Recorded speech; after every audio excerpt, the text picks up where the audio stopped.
Hello, folks. This is Matt, aka Rambo for Life, and I am joined with. Mike, aka OCP Communications. And currently, we had previously done a worst of 2014, Yep, and since it's not sure when you'll see this, but I hope everyone had a good New Year's Eve and safe New Year's Day. I hope so too. I also And hope nobody lit themselves on fire with the fireworks or anything like that, or drank too much and did something stupid. but tonight we're talking about our favorite films of 2014. And you'll see some similar stuff. And in case people ask, just once in a while, Mike and I were good friends. We don't always agree on No, stuff. no. I can name a couple examples. In fact, I think Amazing Spider-Man 2, I believe that will be Yes, on Mike's list. yes. He's a That's up fan of there. that film. I'm not. I'm a bigger fan of the film Nonstop than Mike is. I really enjoyed it. Mike was like, I don't even it's have it there. on my list, so Well, there you go. yeah. Other films, I loved Jason X, but I don't like the first Exorcist. Mike really loves the first Exorcist, but he does not enjoy Jason X. There's quite a few other examples. From Collateral Damage, I'm a big fan. Hook. Hook, I'm not a fan of, but Mike is a fan of Hook. So there's other examples as well, but again, it's not because we agree on everything, but we have very similar interests, which makes it easy to talk about stuff. Exactly, and that's a good thing. I don't feel uncomfortable around Matt, and I'm really glad to you know, I've been his friend for so long, and it's every I year is just really, really nice. I agree. So So, did you want to start backwards, or do you want to yeah, I start was thinking we'd change it up a bit. Let's go ahead and start backwards. No, I split mine up in theatrical and direct to video. So we would save direct to video until after theatrical because direct to video, was. I don't know if you did the same thing. Were there any direct to video like something like Ninja 2? Wouldn't that be somewhere? Yeah, I just made like a top 15 with everything in it. Oh, So, okay. Well, I split stuff up. I'll do my direct to video stuff after we get done theatrically. okay. But you want go ahead, right ahead with whatever How number. many theatrical do you have? I have Just 13. 13. I with everything theatrical and direct to DVD, I totaled at 15. Okay, I have like eight. I have 18 total. I know it's kind of crazy. So, There's number two 5. also that I wish I would have seen that I haven't seen yet, like Gone Girl and Birdman. And I'm pretty sure if I did see Birdman, it would be on my list, but I haven't been able to see it yet. So honorable mention. I know I'm gonna like that movie, so it's an honorable mention. So go right ahead with number 15. I guess I'll put catch up or something like that till I get to 13 or whatever. Number 15 for me would be a film that is a sequel, which I thought was better than the first film, and that is ABCs of Death 2. Oh, ABC's Death 2. The first film I thought was just okay, but I felt even in my, I'm not sure if I reviewed it. If I did, not yet. uh, uh, pretty much it was a problem with ABCs of Death. The first one, it was too many limp stories with too much of like trying to Porn, be really over the top crazy with either fart sediments or porn. one or porn. I think there was one where it was like a masturbation challenge, Yes, and it's just porn. That's just too much porn for my tastes. But go ahead. Sorry. but no, it's fine. ABC's Death 2 I thought was definitely a bit step up. I thought it had a much more stories that worked. I thought it had a better ratio of stories. Have a nice interesting stories as well. I mean, you had, for example, I forget what is exactly called, the letter, the one where the girl is looking over to the other building, Oh yeah, that and one. there's something in the sky, and Yeah, he really. sees like each people seems like Yeah, they're killing someone else, and then there's like this yeah, ooze in her apartment that comes in. Had a yeah. Some people kind of don't like that segment because they find it a bit confusing, but I like it. That's another segment I really enjoy because it's just stunning. It's just visually stunning segment. Um, Yeah, I I'm, thought it was interesting. I'm going on Wikipedia here. I think it's K is for Nell. It's K. Okay. It's letter K. It's directed by Christina Buzotic and Bruno Samper. Like if I went through real quick, like just two two sentences or stuff on each of the segments. A for Amateur I liked. I thought it was an interesting play on uh Hitman has a plan, doesn't go Yeah, quite as planned. yeah. I thought it was kind of creative, had a nice Good funny ending to soundtrack. it. Soundtrack as well. B for Badger, kind of a little fun, goofy type of one. Hmm. Uh, see, I'm trying. I want to. I don't want to talk about every single one. I'll talk about a couple. Just talking about all 26 would be pretty long. Yeah. J for Jesus was really interesting because it's about a guy who is homosexual and um, really a ballsy sort of segment about how you know the really in society gay is thought of as evil, but this is sort of the opposite where a guy sort of becomes a martyr Yeah, and almost gets vengeance for the folks that are bashing this gay man. And yeah. it's hard to explain, but if or when you see it, I thought it was a really ballsy way of with that subject matter. I thought it was really Well, yeah, it's interesting. sacrilegious. And I admit it was very ballsy and really well done as well. It's one of my favorite segments from the film too. And there were a couple of them were interesting, original. For example, I think it's letter O, woman sentenced to death by a courtroom full of zombies. Yeah, Thought that was interesting idea.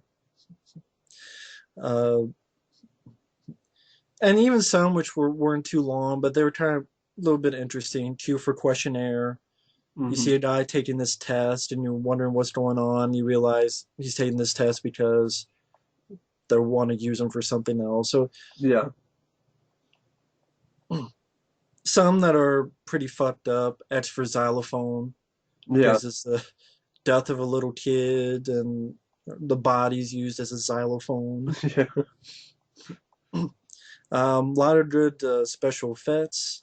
I forget which one. I believe there was a slow mo of this big guy. Oh, that's M. M is for masticate. Yeah, that's a lot of fun. Yeah. Oh, Now, not perfect. There's a couple of stinkers. The P for oh my scary. God. Really god awful. Three putzes and black and white comedy that doesn't not funny at all. Dick noses. Yeah, Or some that kind of fell flat. Uh, what was the one? The two guys on the island, and there's a girl. oh, that one is They E fight. is for equilibrium.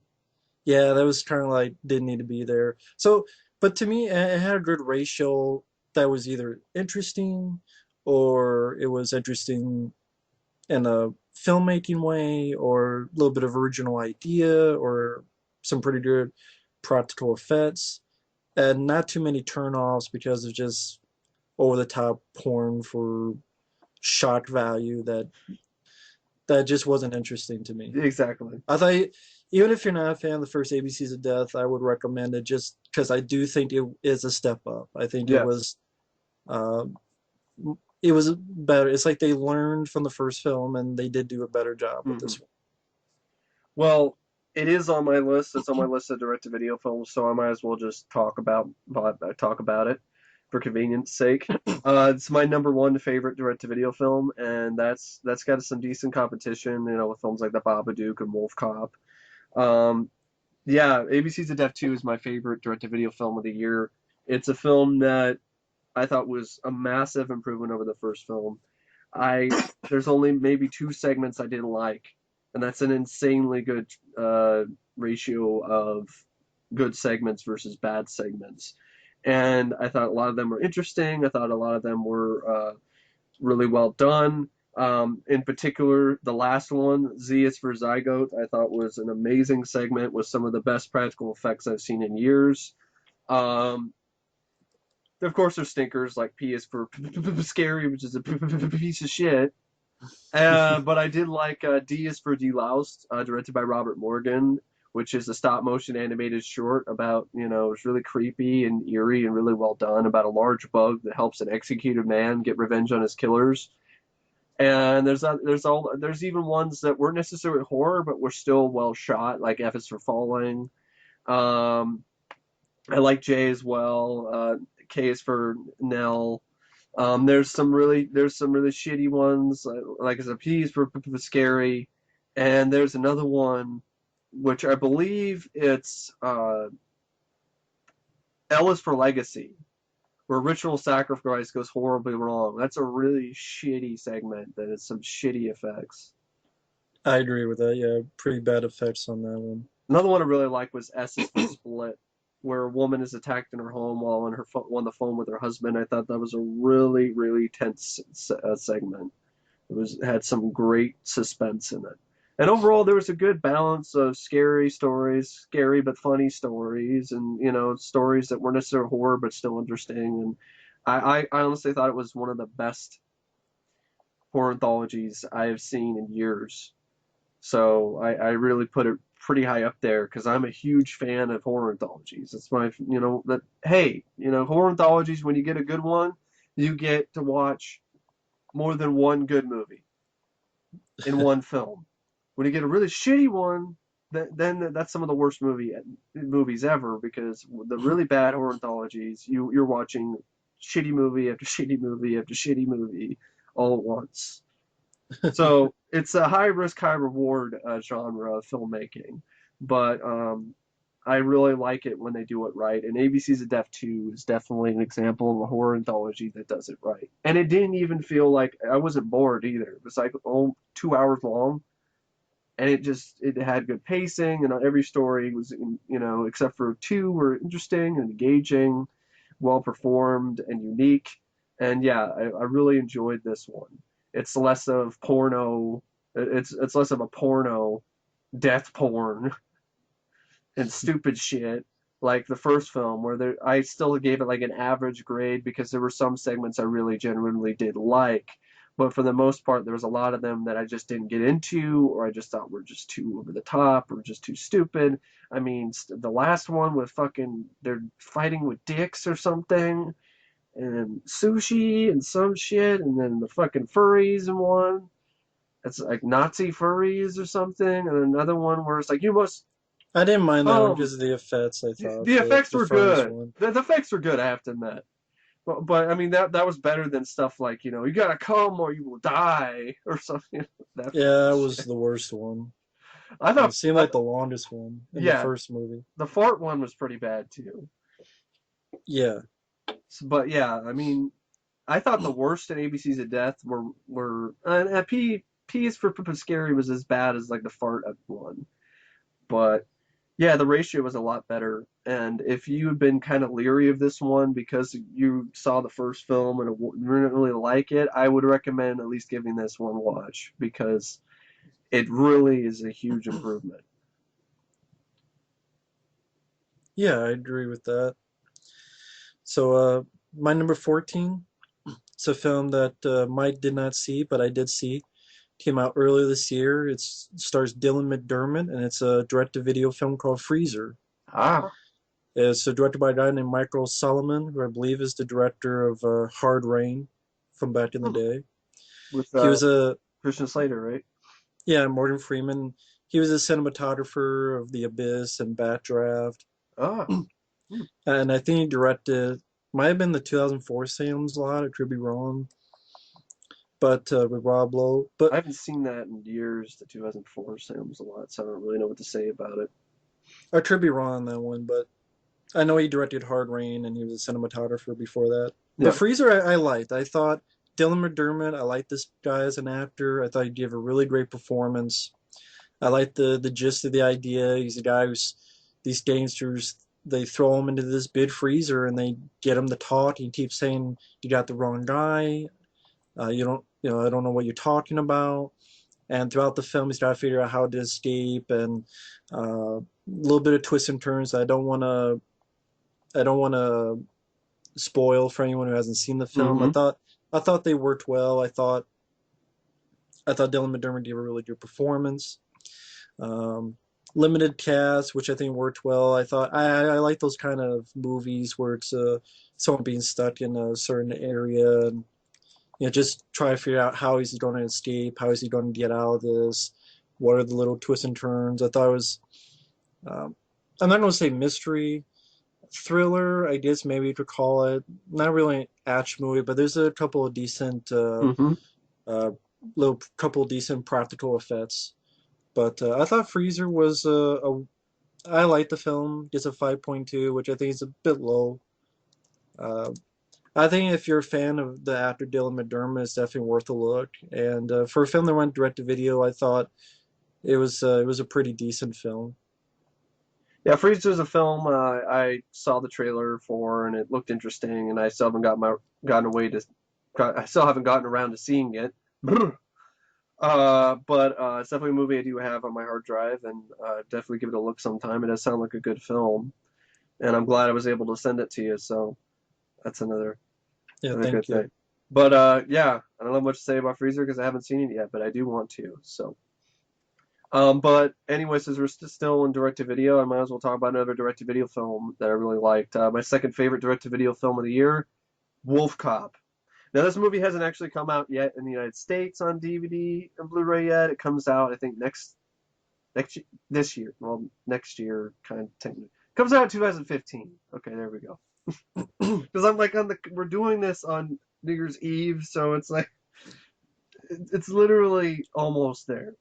But anyway, Right. Wolf Cop is a film that was independently funded. It was funded by Kickstarter, I think, or one of the campaigns. It was made for really cheap. It's a Canadian independent film, and it's a lot of fun. It's some of the most fun I've had with a horror comedy in years. I mean, there's a scene where the Wolf Cop has a sex scene with 80s style soundtrack, music in the background. I mean, uh, it's not everybody's type of film, but if you're the type of guy who like me or gal who likes these 80s, styled horror comedies, I really think you're gonna enjoy Wolf Cop. It's fast, it's really quick, it's Maybe. possibly, maybe. I don't know. This guy hasn't seen it yet, so I don't know. I did see Oh, it. you didn't like it. Ah, I wasn't as big of a fan as my friend Mike here. so I thought the effects were good, but I go ahead though. I don't want to spoil. I don't want to interrupt you. I really like the film because yeah, I could have been a little bit more critical on it, but I looked at it as a film that was really inventive and a cool idea and had some good gore and was a lot of fun to watch for me personally. And yeah, it wasn't perfect, but it literally was dirt cheap. It was one of those movies where I was willing to give a little bit of a pass to some things because it was very, very low budget. And they did a lot with their low budget too. So I thought it had some good gore. It's a decent sense of humor. Now, not all of the jokes work. Now, it's a film that maybe I might over exaggerate a bit because I saw it the first time. I really liked it a lot, but maybe second time around it might not be as good. But still a movie that I really had a lot of fun with. I like the characters. I thought the lead guy, the wolf cop himself, Lou Garou, I thought it was a character you kind of felt a little bit for, when you find out about his story, about how his dad died and so forth, and he's stuck, working, as a deputy for this run-of-the-mill podunk town. He's bored and he's an alcoholic. Um, so there's a few fun lines, and mainly it's just a lot of good gore. That's not super, I mean, but it's got a decent amount of gore for a film that's as short as it is. It's not even an hour and 20 minutes long, and yeah, it's not perfect. Like I said, it's not a film I. If I was to re-review it again and watch it again, I'm pretty sure the rating would go down a little bit. But Why? why? Well, because it's just a movie that the Why would it plot. go down? Because I mean, like, okay, when you I see didn't. something, I like the film. I mean, I don't like the film. I like the effects. The effects are good for a low budget, and the werewolf is cool. yeah, It's a wolf cop. But for me personally, I didn't care for the characters. I did Yeah. not like the lead guy. I thought the lead guy sucked, Yeah. which is something we disagree on, and that's fine. That's Yeah. another example. We don't always agree on everything. We're going to end that with Amazing Spider-Man 2. Oh, That's exactly. fun. Yeah. But see, this is another example. People who keep saying that we always agree on stuff. This is one I didn't care for the humor. I didn't really. The only time I chuckled was the sex scene. Yeah. I thought it took too long for the Wolf Cop to appear. I thought the the villains were kind of lame. The characters I didn't care for. Uh, the only scenes I can remember is the transformation scene where you first see it. I thought it was a really cool idea that his face actually ripped out. It's kind of like Yeah. think of what they did in Van Helsing, but done in practical, which Hmm. it looks better in this than Van Helsing. Because in Van Helsing, the human skin will rip out and a werewolf will come underneath. Imagine that, but practical. Yeah. So I thought that was a good scene. I thought uh, the scene in the convenience store was disappointing. I thought there'd be more to it, but kind of like he just takes people and he kills them off screen. I was a little bit disappointed with that, and I don't remember how he killed the guy inside the convenience store. But I know there's like the ones with the mask, the rip-offs of Your Next mask, like Yeah. the pig Yeah. Yeah. mask, whatever. Piggies. Yeah. I thought that was a bit. I thought they could have done a little bit more with that. Um, like they could. I mean, you could have had the guy say fuck me," or something, like a not a RoboCop or something. But I thought that's where they were going with. But They they, did something a little bit like that. That's what the guy said. I think he said "fuck me" when he saw the Wolf Cop. because I just saw the film like a few days ago. Hmm. I could have But sworn that's what he said. I could be wrong. I don't remember him seeing it though. But anyway, I thought there could be a little more to the scene. I thought the ending could. It seemed like they ran out of money at the end. I thought a couple of kills were decent, but some of them looked a little bit kind of almost anticlimactic. And the whole wolf car thing, I thought was kind of. I didn't really care for the idea of he makes his car that's a wolf cop I did. car. I like that. I thought it was a cool See, design. So see, that was another thing we disagree on. So for folks out there, there you go. I just would I don't know. I just maybe I put your expectations too high. I don't know. It, no. it I don't have expectation of anything anymore. So, but a lot of people like the film. Yeah, I mean, That's fine. More what I power was to saying, them. like the whole thing that it might not hold up, not be as great the second time around, is because it's a novelty film. It's one of those movies like, okay, like, oh shit, it's a wolf cop. Oh, cool. Maybe the second time around, be like, okay, I know what the wolf cop is. So, I mean, that's the kind of thing I'm talking about. But I still think it'd be a fun movie, personally, for me. I liked the film. I enjoyed it. I wasn't really bored by it. I liked the characters. The humor, I thought it wasn't laugh out loud hilarious, but I thought it was enjoyable enough. And there were a few moments I chuckled here and there. And some great effects and a cool idea and a lot of fun. For a low budget film, I thought it did a lot. It could have done a little bit more, but I think maybe the killing off screen and other stuff might have been because they did run out of money.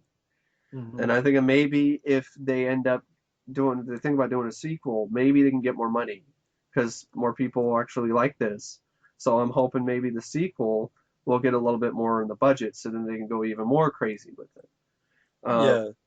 which I think, there's room for improvement. There is. But for what it is, for a low budget Canadian independent film sponsored by Kickstarter or Indiegogo or whatever, I don't remember exactly where what I was funded. I thought it was a fun movie, and that's my type of movie. So I think maybe that's it. I mean, I tend to deal with a little bit more of 80s charm, which I don't call it cheese because I hate that word, than my friend over here does. Because there's some movies I like from it's like no, and so to each their own. So there's another thing we don't see. I love Howard the Duck. He's The good guys win, even in the 80s. So exactly. I like Megaforce. yeah, I don't like He doesn't like Megaforce. Megaforce. So see that's a prime example. Wolf Cop is definitely a film I really enjoyed from this year, and it's a film I definitely wouldn't mind adding to my collection in the future. I even have on my wish list. I like to get my hands on the Blu-ray. And so yeah, it's my second favorite direct-to-video film of the year. So let's see. I guess my number 13. I think this is well again. Then the difference. I like this more than Mike did. It's gonna be hard to do review because I only saw it once, and it's hard to remember when you saw a film once a long time ago. Because I haven't had a chance to see this again. But that's 22 Jump Street, number 13. Mm-hmm. Uh, it's hard to review comedies, and it's also even harder to review comedy that you saw like months ago only once, and Yeah, I like to give another shot so it'd be more fresh in my mind. But uh, I enjoyed it. I the trailers did nothing for me, but I saw the film and I thought Jonah Hill and Jan Tam worked well again. I actually thought it was a well written script. I thought it was pretty smart. Um, I know this is another thing Mike and I will disagree on. I know you didn't like the yes we did it's a sequel, but I kind of enjoyed that. yeah. I know you're like oh we did yeah we know you're meta on the sequel thing. I thought that That's was kind just of not my. clever and That's. interesting, I but mean, other than the end credit sequence, which was really funny, yeah it and they did was really good job with the meta stuff. with all the different sequels and And the end there's credits. that was the funniest part of the But go movie for ahead. me. Other than that, this meta stuff to me, it's just not my cup of tea. I think that's what it is. It's not my cup of tea when it comes to humor. I get it, but it's not something that really makes me laugh, or I'm like, oh, ha ha ha, ooh, good for you. It's this meta stuff doesn't really. I mean, unless it's kind of, I mean, the end credits is totally in your face type stuff. So, um, it has its place, but it's just not my cup of tea, I guess. I liked the bits and pieces where they were meta in the first film, but I liked it because they were limited. It wasn't Yeah. every, just it got old for me a little bit. But there were moments where it did work. Like I love the stuff where Ice Cube's, talking about we're out of money, we don't have any carte blanche anymore, and look at this shit. What the fuck is this? Iron Man? Really? Iron Man? Like you're just talking about like his office. It's like what is this? This is shit from Iron Man? Like we can't afford this shit. That kind of stuff was pretty clever. So there were moments where it did work. I think the meta stuff didn't bug me as much as I just thought the plot. I think even though they're really meta, I think they could have tried harder with the plot to separate it more from the first film. And this is where I actually probably say I definitely like the third act. I would say I like the third act more in this than in the first film. Yeah. Okay. I thought the whole final act in this film, I thought was a bit more exciting. I thought the action was a bit better. The whole hang from the helicopter with the That was good. grenade, That was good. that That was was pretty funny. hilarious. That was a fun scene. It's not. I don't think mad is the right word I would use for 20. I would say it's above Well, average. I was well, I thought it was. yeah, go ahead. Yeah, I thought it wasn't as good as the first film because I would just Right. watch the first film again recently after I saw the second film. But go ahead. Sorry, I'm interrupting you, and I'd No, be. no, no, you're fine. No, I probably say I thought it was as good. I forget what I said in my review, but I would say I liked the film. I would have to rewatch it again to see which one I like more, but I would say I do like the film, and uh, I think the first half was a little bit slow. I thought the first half could have been a bit better, but I thought the second half, especially the third act, was better than the first movie. So might even out. It depends if I watch them Yeah. back to back. But I can safely say still I do enjoy the film, and I'd still put it at number 12. Hmm. Because I had no hope going into this because I thought the trailer was awful. But you know, Jonah Hill and Channing Tatum, I actually liked them in this, and I know uh, I wouldn't mind seeing another one. I know there's a talk. It might have been like a fake thing where them and Men in Black. Yeah. Might have been one of those like fake things, like Yeah. pie in the sky, but Uh-huh. I'd be up for it. But uh, yeah, I enjoyed it. I had fun. I laughed a couple times. I like the what's that girl's name? I think Amber Stevens. Yeah, I No, liked her maybe too. not her. I forget who it is. It's You could look at I'm looking. I'm just trying to figure what the trying to figure out which Mercedes. Jillian Bell. Yeah, I Jillian thought Bell. Yeah, I thought she did. I I liked her role. I I thought she liked was her a funny. lot too because she had an excellent deadpan. See, this isn't a film that I hate. It's I guess I just say I liked it more than you though. yeah, yeah. I just felt there were moments where I just wasn't laughing at all. It was just like, okay, Right. right. But there's other moments where I did laugh really hard. So I think there's a Right. comedy that came out this year that's a lot better, and I'd probably say it's Neighbors for Yeah, me. that's higher on my list. But it's enjoyable. It's watchable. It's a film I wouldn't mind adding on like for cheap. I mean, 21 Jump Street's a film that I didn't love, super love when I first saw it, but after seeing it more, I really started to warm up to the film, and I saw it again recently, the first film, and I gotta be honest, like I have no problems with it except for one, the stuff with Johnny Depp and his partner dying, and the rest of it, I thought it was a really fun, engaging, entertaining, fun movie that I had no hope for, and Right. so that's the same thing with this one. I just felt yes, they were being meta with the plot. It's the same thing over and over. Same plot as the first film. And there were moments where it did work, like do the same thing. You know, find the find the drugs, find the supplier. It's like we did that. This isn't right. This isn't the same thing. So there were moments. I disagree with the action though. I personally thought the action was a little bit better in the first film, but Okay. that's my personal opinion. Yeah. I thought some of the stuff was there, but I thought the Lamborghini thing, because he can't drive it, yeah, it's kind of funny, but it didn't really make for a very exciting chase at all. Um, I for me enjoyed personally, but that's just me. But there were some it. funny moments like him running up the stairs, which I thought I enjoyed. Yeah. And the fight that he had with Mercedes, Jonah Hill, Schmidt and Mercedes was a highlight Yeah. of the film for me. It was epitome of awkward fight scenes. It was hilarious and really clever, I thought, because the way Exactly. it's all like you were gonna kiss me. It's like no, no, no, it wasn't a kiss. You were giving me those kiss me eyes. I wasn't. What? No, it's like just punch me in the face and skip over me. So that was entertaining. It's like, what are you gonna fuck me? Is that what we're gonna do right now? No, no.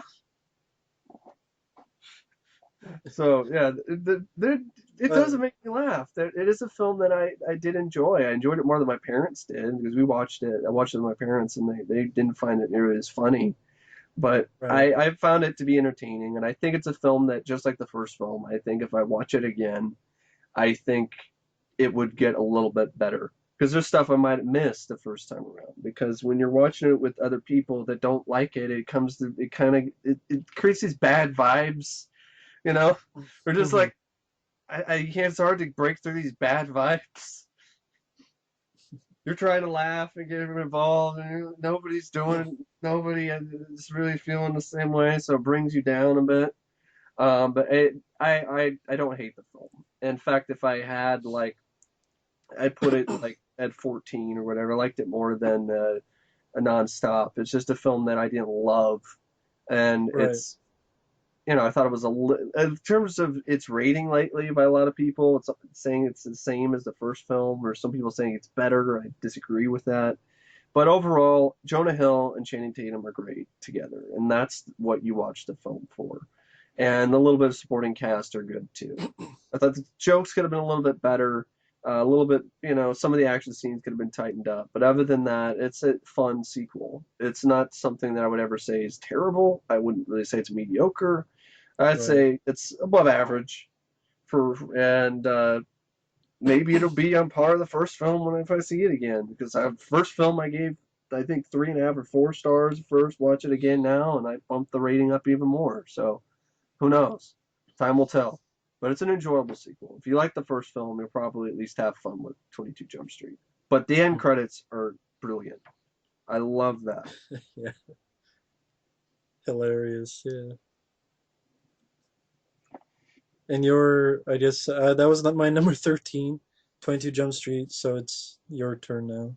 Well, since my number 13, I'm actually on to number 13 now. Well, cool. All right, Okay. catching up. All right, my number 13 favorite film is another comedy. It's The Interview. I saw that recently, and I enjoyed it, and I found it funny, and I love Seth Rogen and James Franco. They work really well together.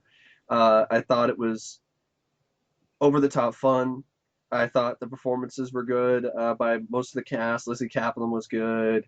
I even the guy who played Kim Jong Un, I thought the guy was really good. A really good performance by that guy. But it's only at number 13 for me personally because of it was fun, but there were a lot of jokes for me that got old because it just kept repeating them over and over again.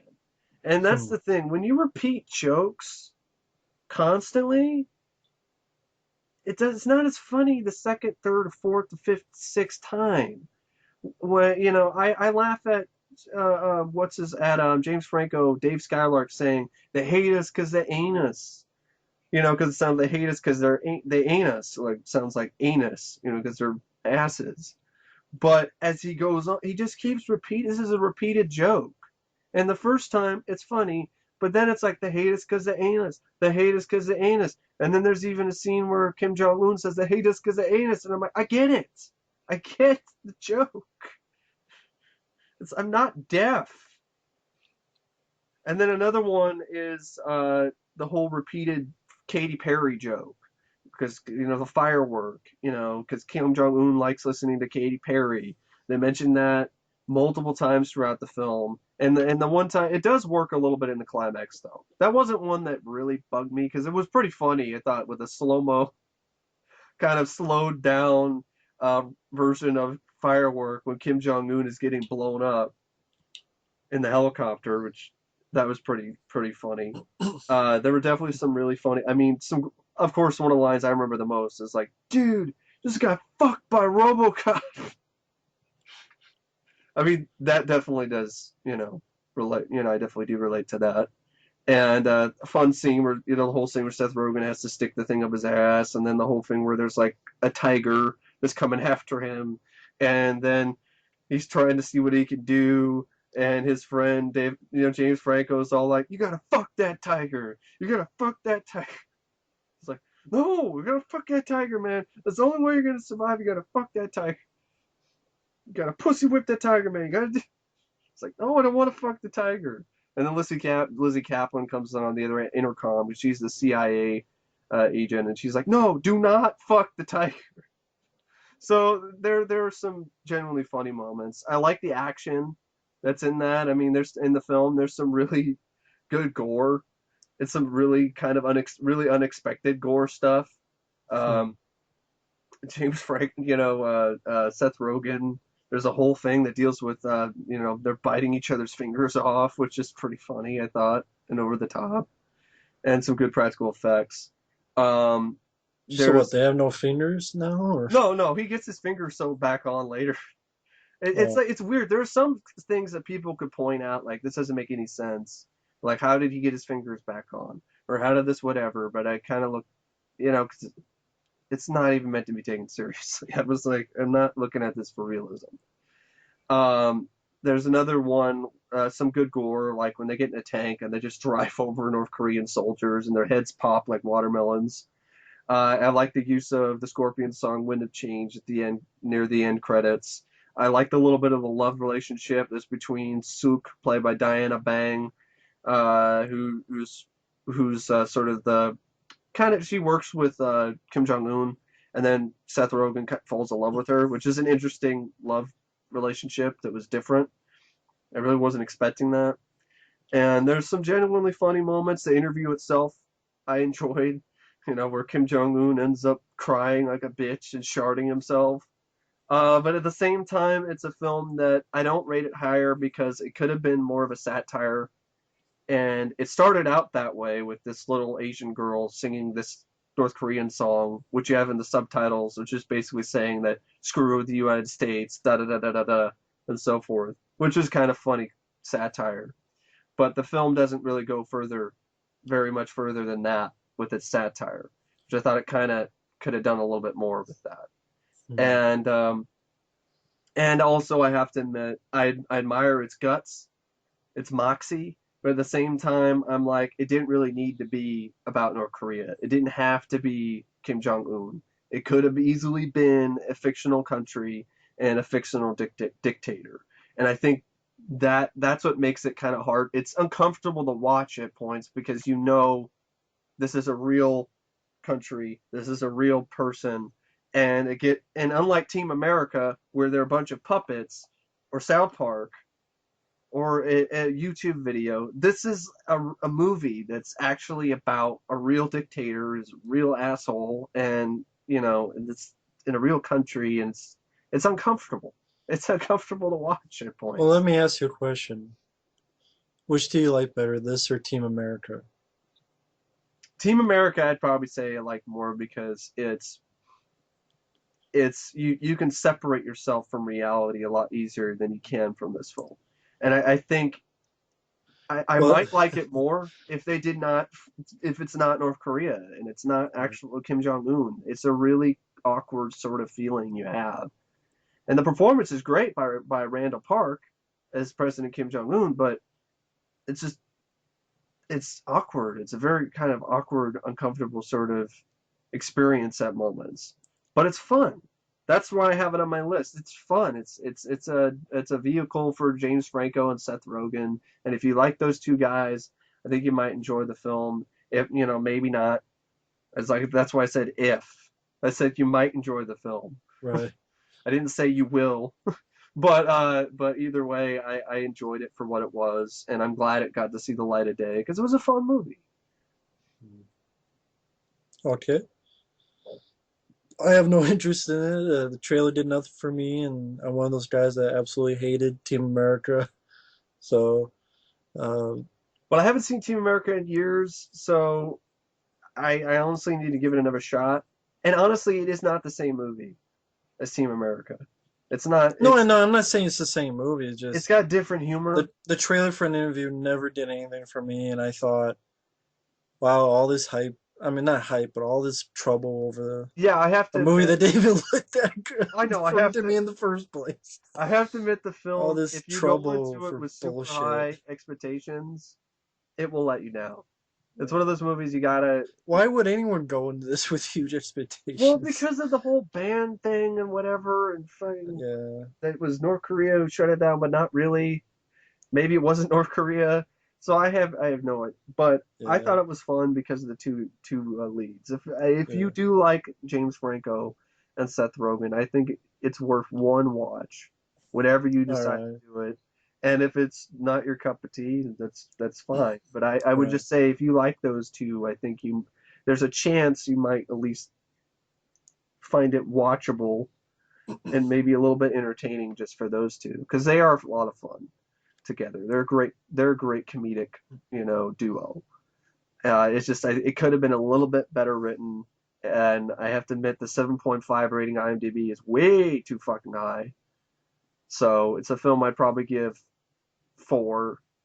I'd probably say it's a film that I enjoyed just about maybe probably 3.5. Out of 10? 3.5 out of 5. Okay, It's yeah. another above average fun comedy. I put it right up there with 22 Jump Street.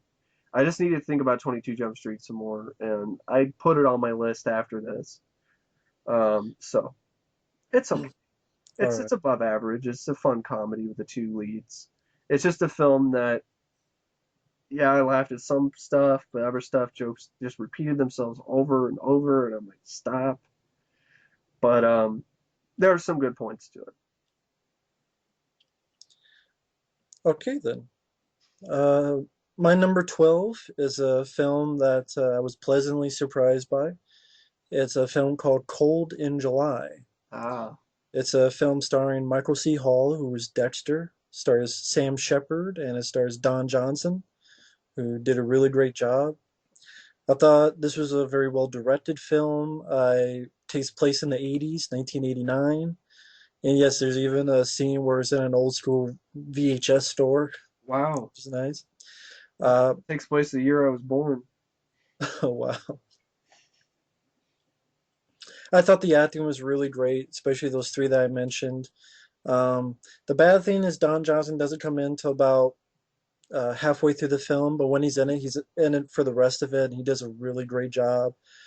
Best performance by Don Johnson I've seen since Dead Bane, Oh, cool. because I thought because well, it's not saying much as he was been in shit like Machete, Yeah, that Shitty, was and yeah.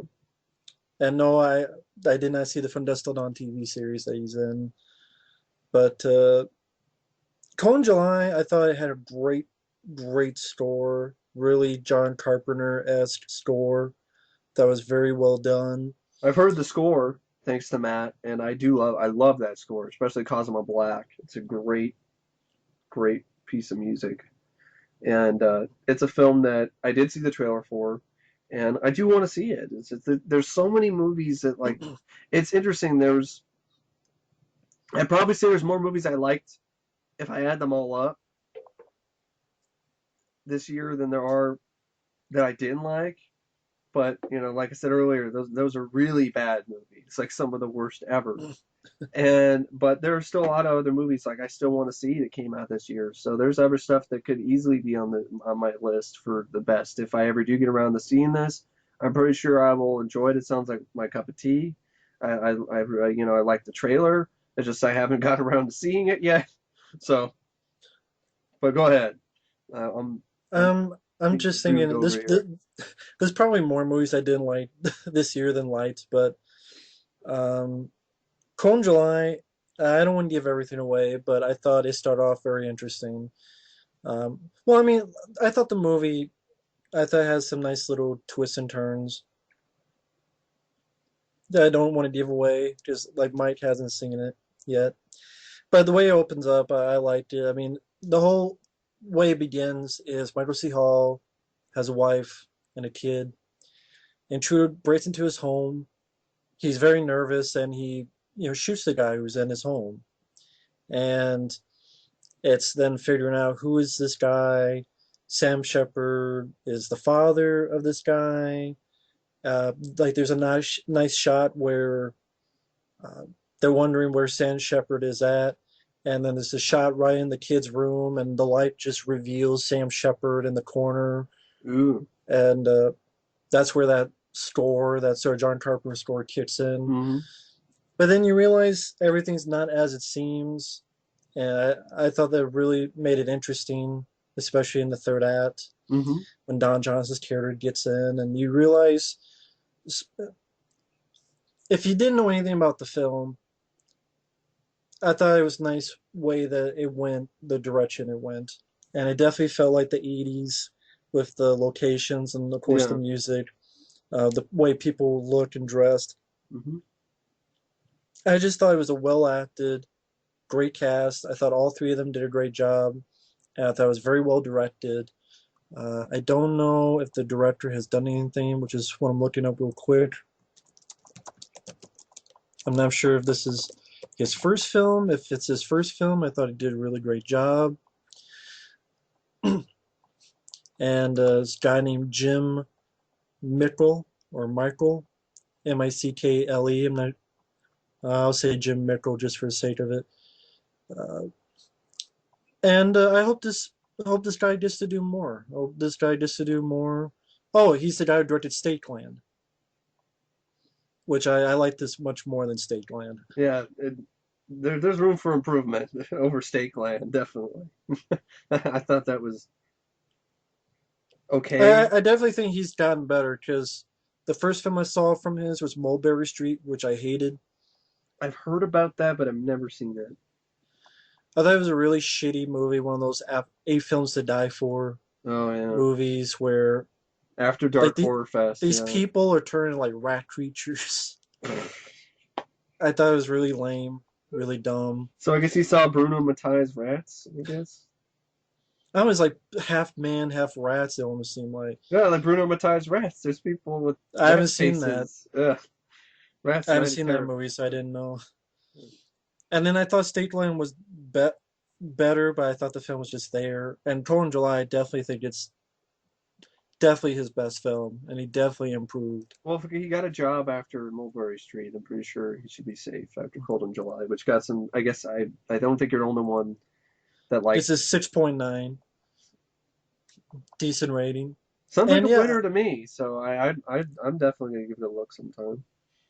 and he was inspired to become a director after he saw Army of Darkness. Oh, Interesting that's enough. okay. But yeah, I look forward to see what he's doing next because with each film, it seems like he's improving. So I'd be curious to see what his next film is. I thought it was a well-directed film. I thought he said I Prince of Darkness. That's what I thought. no, Army of Darkness, That's why I was like, oh, well, but then I'm like, oh no, it's no, Army. Army of Darkness. If But it was those still, Prince, it's yeah, it's still. But Prince of Darkness a bit, yeah. if it was Prince of Darkness, I'd be like, oh hell yeah, no, that's awesome. But But I thought you definitely had a great '80s mood. I mean, not as good as Drive had that mood, yeah, but still, I thought pretty damn good film just for the cast alone. yeah. Well, my number 12 is because we're on number 12, right? Yeah. Lucy. I know this is a movie that's divided a lot of people. It's a movie that I don't even think my friend over here will like. I really I don't know if he'll like it. Why is that? Well, I don't think you found it interesting in the first place, right? The trailer didn't sell you, right? You weren't interested in the Right. film. But you were saying like people are divided. Why are people divided? People were divided on the film because it's advertised, I guess, kind of an action movie, but it still is technically an action film. There are action scenes, they are inventive, they are really well done. It's got a fast pace, but it does have this sort of it's got a very unique editing style, which I actually really like. Now, a lot of people might not like it because they'd be like, "What the hell is up with this nature footage intercut with all this other stuff?"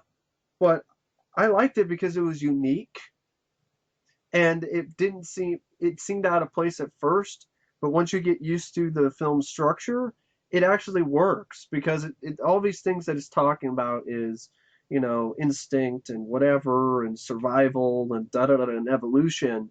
And sometimes it cuts to, nature footage or whatever, and it actually works the in the context of the film. I thought Scarlett Johansson's performance was really good. I thought she did a good job playing a character who basically by accident becomes a god. That's a very short synopsis of Lucy. It's there's this drug. She's this guy she meets up with forces her to smuggle give this package to these Chinese pretty much Chinese mafia guy, and she gets forced to become a carrier for this drug, and this asshole guy tries to rape her, and she doesn't want anything to do with it, so he kicks her a bunch of times in the stomach, which then makes the drugs seep into her system, and then it becomes this interesting sort of and kind of tragic tale of somebody who's turned into a god against their own will. And I thought her performance was really solid the whole way, where she starts out human and then slowly starts becoming more and more and more Godlike. inhuman, godlike, like not really caring about emotions or not caring about other people around her. It's a goal that she has. She needs to get more of these drugs. So there's a really, I thought, inventive, cool car chase where it's just she doesn't care about vehicular manslaughter or any of these other laws. She's just, I need to get to this hospital. I need to get the package. And so it's practical too. Cars flipping in the air, smashing through things, and it's like, okay, like, oh, what about these people? She doesn't give a shit about these people anymore because she isn't technically even human anymore. There's a scene I liked where she's on the airplane and she's Hmm. falling apart literally, like her teeth fall out. She goes into the bathroom and she starts mutating and freaking out, and it seems like her whole body is dissolving and doing all this weird stuff, and she can't stay together, and so she ends up taking more of the drugs, and that helps her remain stable. I like the fact that it ultimately does this sort of time travel sort of thing at the end, and combined with a little bit of action and shootouts, and and it's technically a lot of ways Luc Besson's 2001: A Space Odyssey. It's very transcendental at points, very doing this sort of, especially near the end, near the time travel, and she travels through space and da da da da da to the goes back through time. And I thought the way it was edited and the way they did it, like it looks like she's using a touchscreen. It looks like she's looking at the world or the past. Like it starts out, she gets shot out in her chair in this action scene where this guy's trying to blow her up. She's shot out in her chair into the middle of like outside in Paris, and then she goes out further and she's outside in like Times Square, and then she goes and stops time, and then she starts moving backwards. Like New York Times Square is modern day is a touchscreen on an iPad, and just starts going backwards in time. And I thought that was pretty unique actually. It was actually a really good effect. There's a lot of good effects in this. I didn't mind the soundtrack a little bit that was there, and I thought it was interesting. I thought it was an interesting story of this drug that Hmm. turns an innocent person pretty much into a god against their own will, and she ends up giving the knowledge, of course, before she becomes this god to Morgan Freeman and the other people.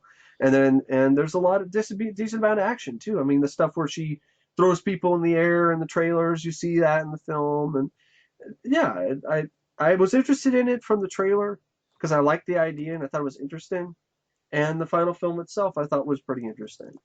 Um, I enjoyed it. I enjoyed Lucy for what it was. I could see why some people are divided by it because they're kind of like, I don't get it, but I didn't think it was that hard to get personally for me. I thought it explained itself fairly well, but that's me personally. I looked at it as it's a story about somebody, Scarlett Johansson, Lucy becoming a god, and it's that's sort of this story of Lucy, and yeah, I enjoyed it. If someone asks if you're a god, you say Say yes. yes. Um, Maybe that's why people didn't like it. They thought it was going to be just an action movie, and then, Yeah, like you said, it turns into almost like a Kira yeah, or Altered States or yeah, something. yeah, yeah. But I liked that. It Right, didn't bug me because it would have bugged me if the stuff they did different didn't work. That's the thing. right, If a trailer is saying something that it's something and it's not the same, if it works and I like what they do differently, then I don't really care. But if it's something like Predators, 10 Predators, they don't show up and the movie doesn't work, or The Gray, where it's some boring ass fucking movie, is not even close to what the trailer was, or Sabotage, more recent example, then they tried something different, but it didn't fucking work. Here, I thought it worked. I thought it was engaging. I was interested in the plot. I sympathized with the character. There was a really good scene where she's basically saying goodbye to her mother. She knows something's wrong. She knows that and I like the way that the film edited. Show it basically is set up in blocks of each part of her brain. The percentage getting higher and higher.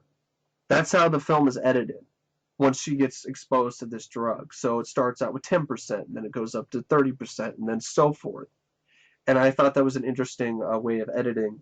Kind of reminded me a little bit of Stanley Kubrick, how he would do some sort of like that, because he did some stuff like that with The Shining, where it'd just be like, boom, here's the date.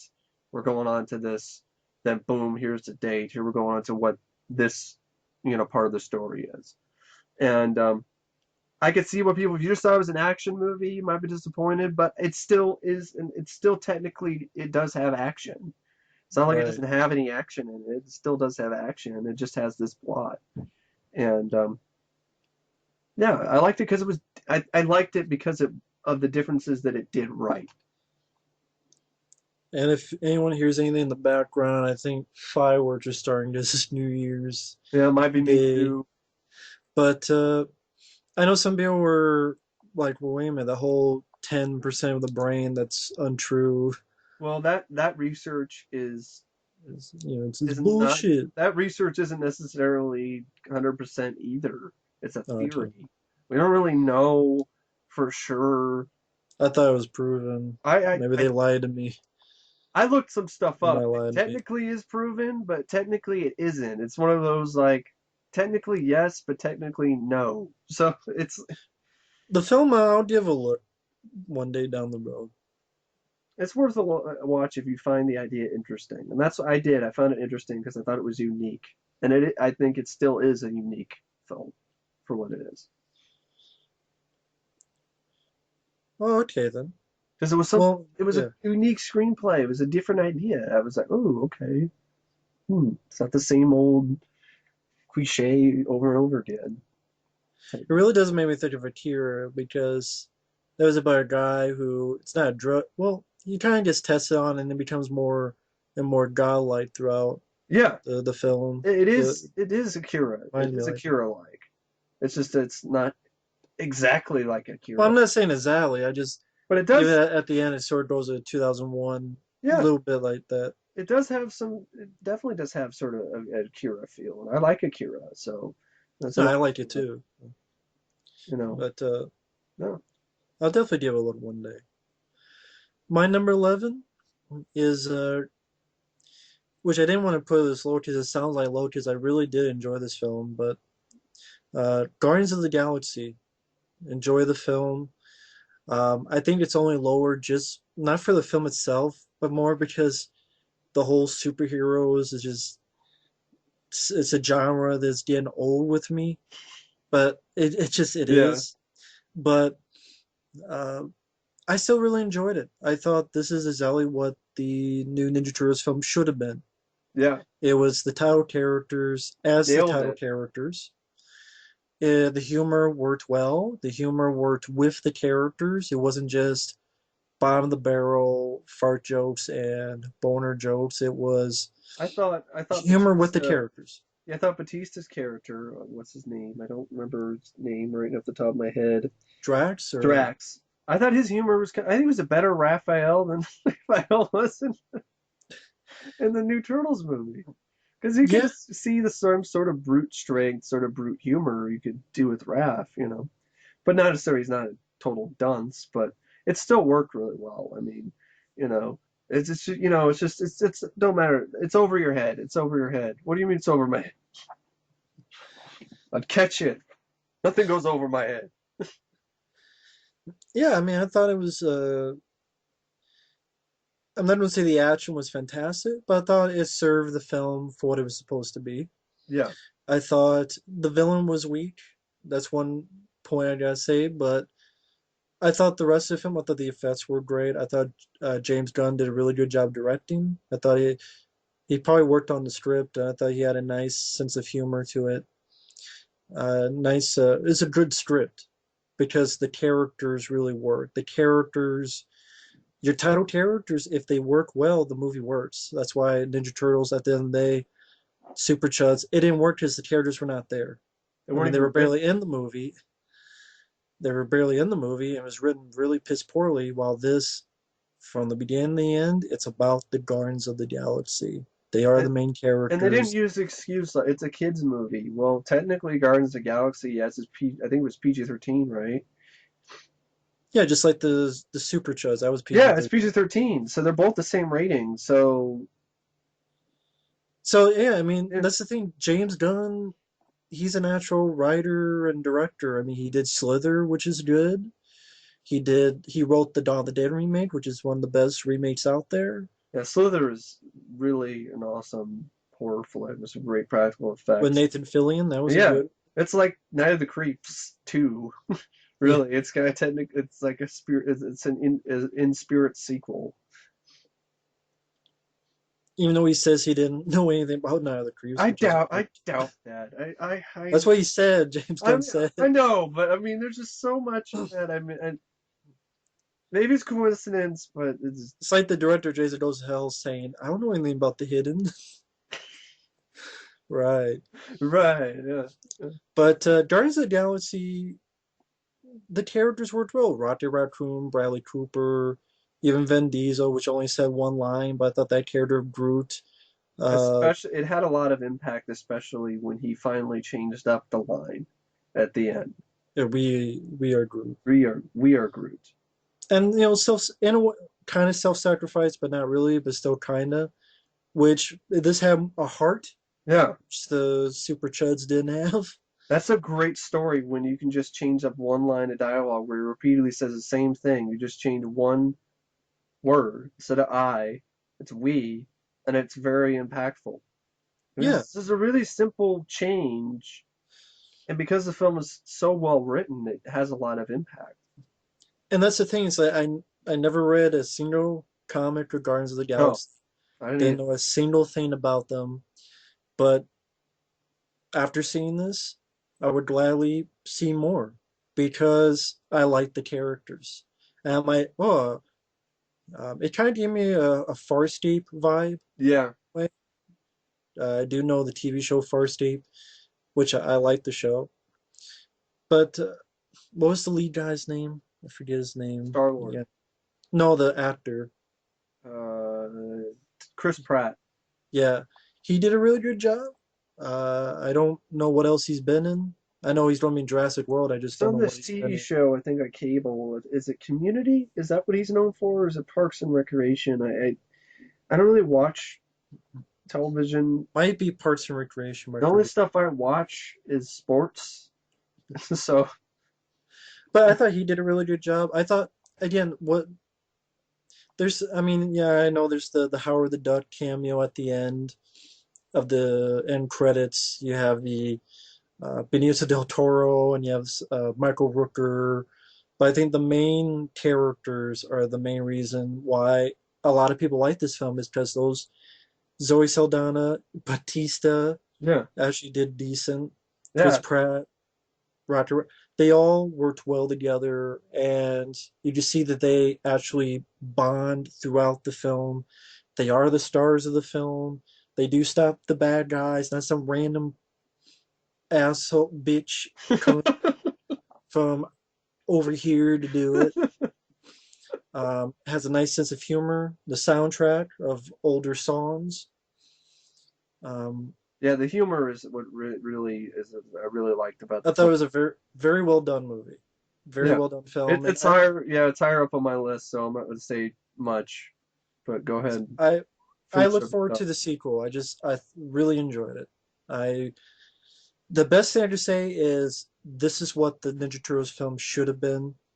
And if you actually had people with brain cells when they did the sequel, they would look at this film and go, "Okay, let's be more like Guardians of the Galaxy."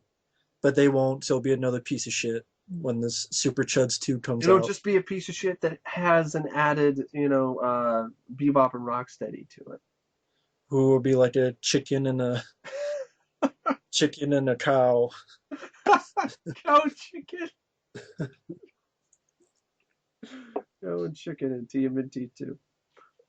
But if the people making that were actually smart individuals, they would go, let's look at Guardians of the Galaxy, let's take something from this, but they It's a won't really well reviewed movie too. A lot of people, for critics and good reason. audiences, yeah, for good reason. It is. There's a good reason. See, this is a film that you just say for kids, but it's actually a good movie, It's which not Super only Chuds just wasn't. for kids because there's definitely references that Exactly. I mean, that's the thing. A lot there are people who say, well, there are some people who would say it's a kids movie, but it's not treated as a kids movie. It's treated as no, a movie that anybody can watch, and the Goonies, anybody yeah, can watch it. yeah. I got the This same one, sort of nobody fun can vibe, watch. with Guardians of the Galaxy I did with the Goonies or the Monster Squad. It's like the Goonies in outer space. It's the same sort of, fun It worked well. vibe of these likable characters, with a good sense of humor. I mean, even reference Footloose. I mean, this this pretty It's funny true. funny joke that if you're a kid, I don't think a kid is gonna get the Footloose reference, but maybe. But Well, no, but that's what I mean. It works well. I mean, uh, even the first Ninja Turtles film was the 1990 is a lot of people don't like the it's whole. not just a You're kids movie. claustrophobic. Yeah, You want to punch in the mouth? Never even looked at a look guy that like guy. that. Yeah. No, no, it means you don't like tight clip. Like that joke the You don't kids like not gonna tight get. spaces. Yeah, But exactly. it's a smart, clever line. Yeah, Not a bottom of the barrel like you would see in Super Chuds. But Guardians of the Galaxy, really enjoyed. That's my number 11. I'll be right back. So if Mike, if you like to give your number 11, sure. My I'll number be right back. 11 is the Lego Movie. The Lego Movie is a film that I really wasn't super, super enthused about at first. I mean, because I'm one of those people especially with, okay, not exactly movies for kids. Like, you could technically say some of the Marvel movies are for kids, but I don't think they're really strictly for kids. They're for all ages. But some, like the animated movies, like Disney animated movies or the Pixar films. Yeah, some of them are meant to be for all ages, but I guess just for me personally, these type of movies, as of late, I got tired of and I didn't really find enjoyable anymore because I'm not really a kid. But the Lego movie was an exception. Um, I thought it was unique. I thought it was funny. I thought it was really well animated. They did an amazing job making the CGI look like it is stop motion Lego animation. It had a great voice cast. Will Ferrell was really a lot of fun. And Chris Pratt, once again, Chris Pratt, who was in Guardians of the Galaxy, he's in the Lego movie and he does the voice of the lead, the lead Lego guy, Chris Pratt. So I liked him in this as well. And the animation was fun. There's some fun jokes, and it also related a lot to me personally because I play with Legos. I played with Legos a lot when I was a kid. I'm a big fan of Legos. Like I used to make all kinds of stuff with Legos when I was a kid, including like Birds of Prey from Star Trek, and the Enterprise, and it really did. It had a really nice heart to it and a good message, and it really did seem to really focus on the importance of your imagination and letting your imagination run wild, and I liked that. And I think there's a real surprising thing about the movie was the live action segments with Will Ferrell and his kid, and how this all tied in, the real world tied in with the Lego world, and I thought that was a really clever addition to the screenplay. And Morgan Freeman was fun, and Will Arnett I liked as Batman. He was funny. uh, Liam Neeson was fun as bad cop, good cop, and because he's this Lego character who he has two faces pretty much. He's bad cop and he's good cop, and he tries to catch Batman, and I like this line that Will Arnett has. He's like, "You big dumb, you're big dumb baby. Your car's a baby carriage." And then all of a sudden, like his bad cop's car turns into a baby carriage, and he falls out of the sky. It's definitely not necessarily this was, I think, done by the same guys who did 21 Jump Street, I believe, Phil Lord and Chris Miller.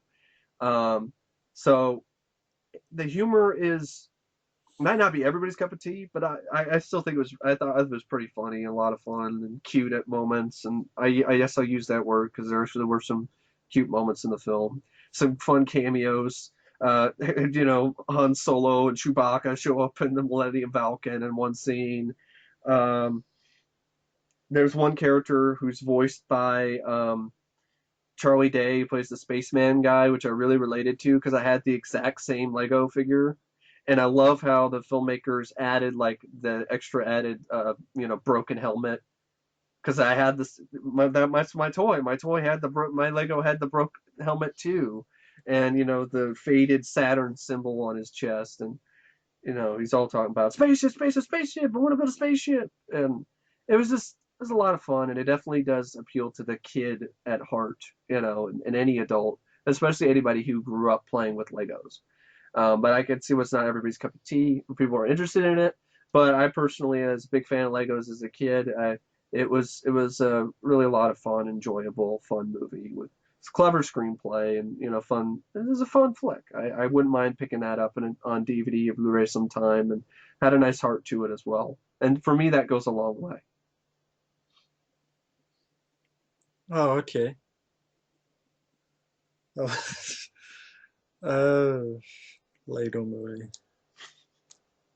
Yeah, I'm one of those that was not my cup of tea. I hated that movie. Thought it was so overrated. This is my opinion. That's fine. See, we don't always see eye to eye, and it's not like I'm Yeah, gonna jump down Matt's throat over here. I'm like, how dare you? exactly. I guess I would explain because I know people are going to ask. It's a film a lot of people love. I think I've only seen one other person who didn't like it. It's a really well reviewed film, Mm-hmm. very high rating on IMDb. I didn't play with Legos. I don't know if that's a factor, but It might be a little bit because there was some nostalgia. There was a little bit of nostalgia, in yeah, I regards to didn't. the Lego Movie, and there's some like references and stuff like that you wouldn't get unless you actually did play with Legos a lot. And another thing that bugged me is when you find out that it's gonna sound stupid, but when it's not real, that it really was in the imagination of the kid and Will Ferrell. I know a lot of people like that because, like you said, it was brought into the plot, and it's Well, like you I want wouldn't to believe that this world is real, and then well, no, it's fake. I It's wouldn't necessarily say that because there's that stuff where the figure actually moves on its own and flies off the table. Remember he flies off the table and like he actually forces himself to move around in the real world. That's what I remember seeing a scene like that. So it actually, the lead, Chris Pratt's character, actually moves by himself out of the real. but I mean, like even within the Lego, it's like you don't know what are they really doing or what are they being controlled to do. I know it's a Well, stupid thing. It's just a weird thing for I get me. it. The whole idea was the Will Ferrell's character. He was the villain, Yeah, I know and that. the I kid mean, made him the villain pretty much. yeah, I know that. It's just I don't know what it was. It's just I get it's it like because I play with Legos all the time, and I did the same sort of stuff. Like I'd have the Lego villains and a Lego guy, and you'd build all this stuff. And there's I thought some really clever stuff, like when they just build a bunch of shit, like and didn't even know if it's gonna work, but oh, it does actually, because and then the whole Duplo blocks thing at the end, get your Duplo blocks out of the Lego area. And I like the idea where it's like Legos aren't just for the whole Will Ferrell saying it's for adults. It's like no, it's not. It's for anybody. It's not just for adults, but it's for kids too. Yeah, I could. I never thought it was for adults in the first place. There's a But lot of again, that's adults who. I don't know anything about Lego, so that's there you go. I'm like, Legos are for adults? Think about the Ghostbusters set would have never been made if it wasn't for some adults who really wanted to build a Ecto One and get Lego to approve it. There's a What lot of Ghostbusters limit. said. It's a limited set. It's a But limited. see, I didn't even know that. So shows how little I know about Legos. Maybe that's why, and I just didn't find that funny, and I just I didn't get the hype. But that's me. I'm one of the few, so that's fine. That's cool. There's no problem with me. I'm not gonna be like other people. How dare you? Fuck you. You The don't other like people in the Legos. comments, Who doesn't like Legos? yeah, I don't. But if hey, for those out there in the comments, if you like it, that's fine. Uh, my number 10 is a it's a film that not many people like, but I enjoyed called Into the Storm. It's not as good as Twister, but I still really enjoyed it. And it's not too many, tornado type of movies, so I thought it was kind of fresh in the span of what movies come out in today's age. I thought for a $50 million budget, I thought it was well used. I thought the effects were good. I thought it was very fast paced. It was only 80 some minutes. Granted, the characters aren't much to run home about. They're pretty uh, two dimensional. They're pretty, they're not big developed characters, but I thought they worked for what they had to do. So that's Uh, definitely something that Twister does a lot better. Is the yes, more that's why I three-dimensional would put like Twister. I characters. would say Yeah. is better. Just Bill Paxton and Helen Hunt. I do say they're definitely, and even Philip Seymour Hoffman. They're stronger characters in Twister, as well as the fun action scenes. So that's why I say Twister's better. But Into the Storm, I thought for a summer film from the guy who did Final Destination 5, I thought was a That movie big was a step piece of up. shit. It was. The film didn't do well. It only made like 47 million in the U.S. on a $50 million budget. They made a little bit of money overseas, but I thought it was you have about 15, 20 minutes to build up everybody, and then a whole hour of very fast pace. I think this is what that. I remember a long time ago you did a vlog, and they were talking about a found footage tornado movie. Yeah. I believe this is that movie, Mm-hmm. but I think when I did my review, I was a little bit unsure about it, but I did see it again for a second time before I did this. Mm-hmm. Actually appeals to me more because it means that they're not stuck with strictly found footage, which would limit Yeah. it. so they could it'll show a nice shot from a quote found footage angle, but it doesn't limit itself to it. So it works as a movie as well. So it's like as above, so below in that sense, because there were Well, I mean, shots of them from that aren't technically, they kind of are found footage, but at the same time, it really some really normal shots, really, that I don't even know how you could even technically even get done with a handheld camera or helmet cam, to be honest. But no, I think the whole movie was found footage. Like they had cameras on their helmets and yeah, they did, cam- but some of those shots were kind of, I don't know. but I mean, in the movie world, it's supposed to be from a camera. Yeah, yeah. Here, it's not all supposed to be from a camera. There are There's certain other shots that are movies that I strictly a saw. film. There's other movies that I've seen that did that too, and I can't remember. Hmm. Just can't get it off the top. Extraterrestrial. That's what I was trying to think of. Not as above, so below. It's extraterrestrial. I haven't seen it. There's some few moments in that have some found footage, and then the rest normal shots. Oh, okay then. And watching that with Into the Storm. Sorry, just clearing my throat. I thought it actually worked better this way, so it didn't limit itself. So it had some interesting shots with the footage angle, but at the same time, you had some nice wide shots to show the destruction of the tornadoes. And I Yeah, thought the score was decent. I thought the acting wasn't terrible, and it was fun. Fun special effect summer movie, and that's not about superheroes, and it's not about uh, it's not a PG-13 horror film yeah. or another sequel.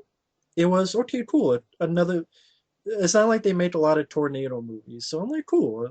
Twister was 1996, I believe, and so okay, it's about 15, 16, a little bit over 15 years later, sure. And I thought it was a fun movie. I thought it was an entertaining film, and I liked it more. I liked it the first time I saw it. I liked it even more the second time I saw it. So Into the Storm, I just thought it was a fun summer movie, Hmm. which is what I want in summer movies. I just thought it was a fun, It's a good not popcorn long. flick. Yeah, Back, that's just that's what I was relax. going to say. A fun popcorn movie. Yeah. That's what I was looking for. Fun popcorn movie. Hmm. Well, I've seen a couple clips from it, and it looks like it, might be a fun flick. I mean, there's like a fire tornado in one scene, so that's pretty cool. It's definitely worth it for folks if you see the Blu-ray copy Yeah. because it's really works with the effects. So I'll definitely give that a look sometime. Now, this is the one where we've already been far apart on some stuff already, so this is not a surprise. Um, Uh, Number 10 for me is The Amazing Spider-Man 2. And I know, Shitterman, yeah, see, Spitterman, theater, Spitter Shitterman. I saw it in the theater, and I just thought it was a fun movie. It's not perfect. It isn't. It's disjointed with some things. There's some stuff that really suck. And I have to admit, if I haven't seen it again, but I have a feeling if I do, I'm going to be a little bit more critical of it. But I look at it kind of like the Batman Forever of Spider-Man films. It's disjointed. It has some good things about it, but there's other stuff that doesn't necessarily work. It's kind of jumbled up and it's crazy and there's too much shit going on all at once. But there are some things that work. I thought Andrew Garfield and Emma Stone, the scenes that they were in were really, really great, and I thought their relationship was really strong, and I thought it ended abruptly, which is one thing I liked how they did, put in the whole Goblin thing with Gwen, but at the same time I liked it. But at the same time, I'm like, you could have saved that for the third movie. You could have really just not done that right now because it did feel a bit like a mess. There's just always different characters and so forth and so on. But I'm not one of the. I found the action sequences to be honestly be the best of the entire series. There was some stuff that was stupid, like dubstep electro music, which wasn't my cup of tea. But other parts of the score I liked. I think Hans Zimmer did the main. I think that's who it is, or is Alan Silvestri? Is it Hans Zimmer? I think it's Hans Zimmer. I think it's Hans Zimmer. Hans Zimmer did the main theme for Spider-Man, and I really liked it. I know a lot of people say it sounds like a news show, or it sounds like this or that, and yeah, at parts it does kind of sound like the Captain America 70s TV theme song. You know, the TV pilots that they did two of them for some reason because CBS thought that was going to be a winner with Red Brown, Captain America Red Brown. This kind of sound like that theme song, but I liked it because I never cared for James Horner's music in The Amazing Spider-Man. Here, I thought he actually gave Spider-Man a theme, a heroic theme, and the costume is the best looking costume out of any of the Spider-Man movies. I think Andrew Garfield, I think, has done the best job as Spider-Man, and yeah, as Peter Parker might necessarily be, it's kind of it's there. I still like him, but there are some aspects of it that are kind of I don't know, kind of don't kind of work. But at the same time, he's way better than crybaby Tobey Maguire. And I think the thing that he needs is better writing. I think The Amazing Spider-Man 2, I have it on my list, and it's not in my it's in my top 10 because I enjoyed it. I would be lying if I said that I did not have a good time watching this in the theater. I really did. I loved the writing that they did for Spider-Man. His quips I thought were fun. It felt like I was watching a comic come to life, especially with the whole thing in the beginning where he's trying to juggle all these different things while trying to stop the guy who was going to become the Rhino. Paul Giamatti overacted his ass off, but I didn't bug me. It felt like it was having fun. The movie wasn't trying to be super serious, and I respected it for that. It was trying to be more of a popcorn flick. It was doing more of like the sort of fun vibe that a lot of Spider-Man comics have. And I've read a lot of comics, Matt's read a lot of comics too, so I'm not the only one. But for me personally, I thought it was true to the character, especially Spider-Man. I thought the tone, at moments though, I mean, with the scientist guy, Ravencroft, was fucking awful. That was one of the worst parts of the film for me. There's some bad lines of dialogue, like Jamie Foxx talking about it's my birthday and it's time to light the candles. But that's the same sort of lines you hear in Batman Forever. That's the same sort of shit you heard in that movie.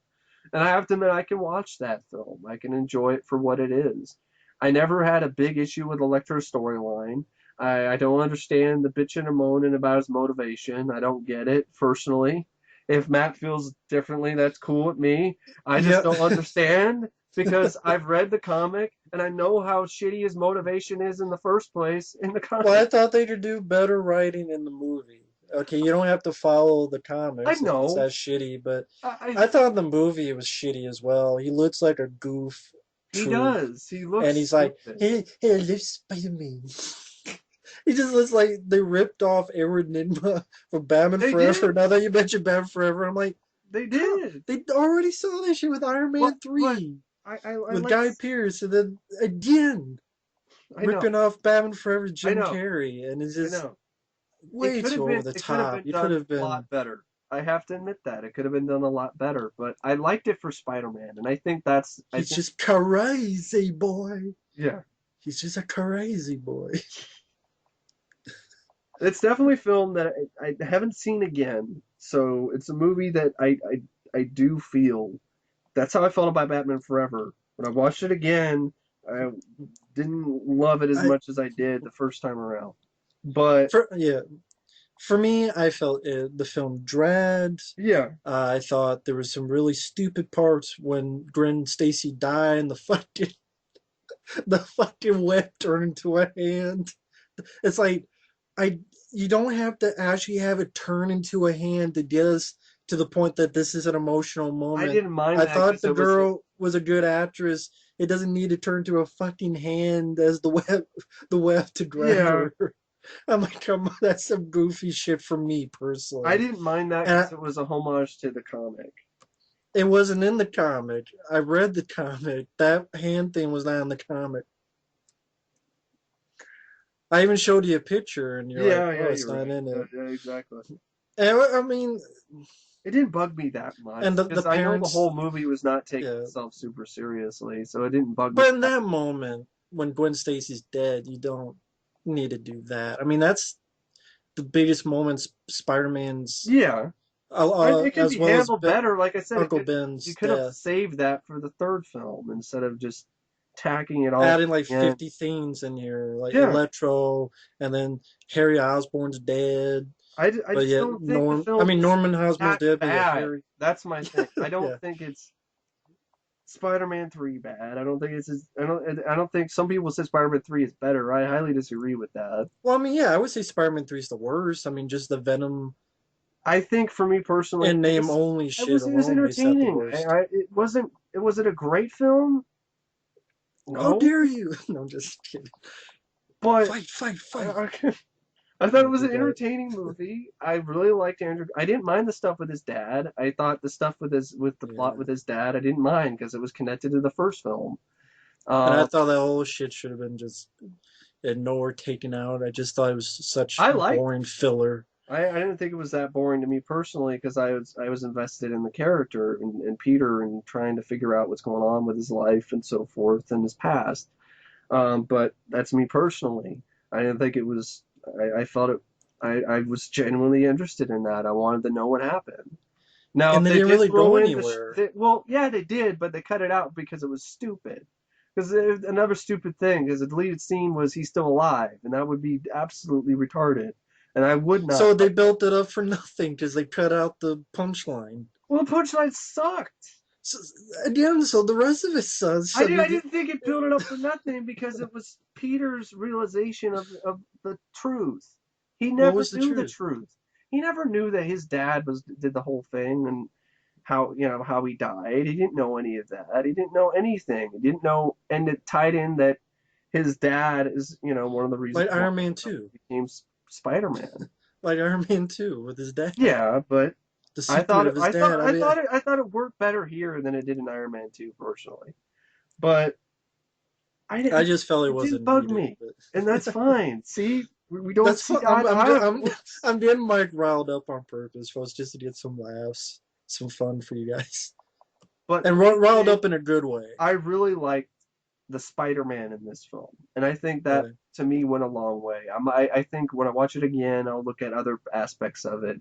But for me personally, it, I was like, finally, I see the wisecracking Spider-Man that wears his heart on his sleeve for his city, and that I've been wanting to see since the first Sam Raimi film. And I have to admit, Sam Raimi's Spider-Man 2 is a better movie than this. But for me personally, I think this is better than the first Spider-Man because I think the first Spider-Man has not held up very well and honestly looks kind of lazy and kind of the way that it's structured and everything. And they could have done a lot better job, especially when Spidey fights a goblin and gets his ass kicked the majority of the time. Yeah, and But, the that's pacing really hurt in this the film for me. pacing, yes. And that's why I wouldn't mind. It Really needed boring. editor. It needed an editor. It I needed more agree with that. editing. It needed to be cut down. There's some stuff that could have been cut out. But I didn't mind Dane DeHaan's performance. I thought he was, I liked it better than Willem Dafoe. I felt for him Uh, because, uh, he I was picked given one of the. Willem Dafoe I like Yeah. in certain spurts. But I think the problem with Willem Dafoe is the director didn't rein him in, or the writing was just terrible. There were moments where he worked, but there's other moments just ridiculous, and even more ridiculous than anything in this movie. To me, Personally, it was the suit. I was fine with the performance. It was just the suit of Green Goblin was I shitty, don't know. The like suit was a shitty, but some of the like lines, an like action they it's a figure. bit spider, it's really really Right. terrible. I can't defend that. I'm sorry. Yes, he does look like a Power Ranger. That's not defensible either. But the thing with Electro to me has never been a character that was that nuanced in the first place, and I don't really know how much else you can do with this character.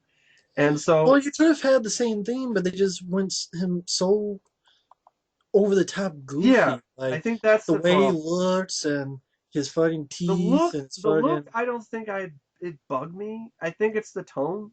That's the thing. I think I even said that in my review. The tone is kind of, and it's definitely a film. I need to watch it again. I really need to watch the film again because I was kind of in awe of finally seeing the Spidey I grew up with, and I think that a little bit of, yes, nostalgia did play into the factor, might have blinded me a bit. So I really do think I need to give it another look, but I still think when I see it again, I'm not going to be one. I'm not. I don't think it's the worst movie. I don't think it's one of the worst of the year. I don't think it's one of the worst superhero movies of all time. I think it honestly gets bad. I can understand why people don't like it because it's unfocused and so forth. But I still think it's a fun movie. I still think the moments that are there, I think are fun and entertaining. I think Andrew Garfield nails the role.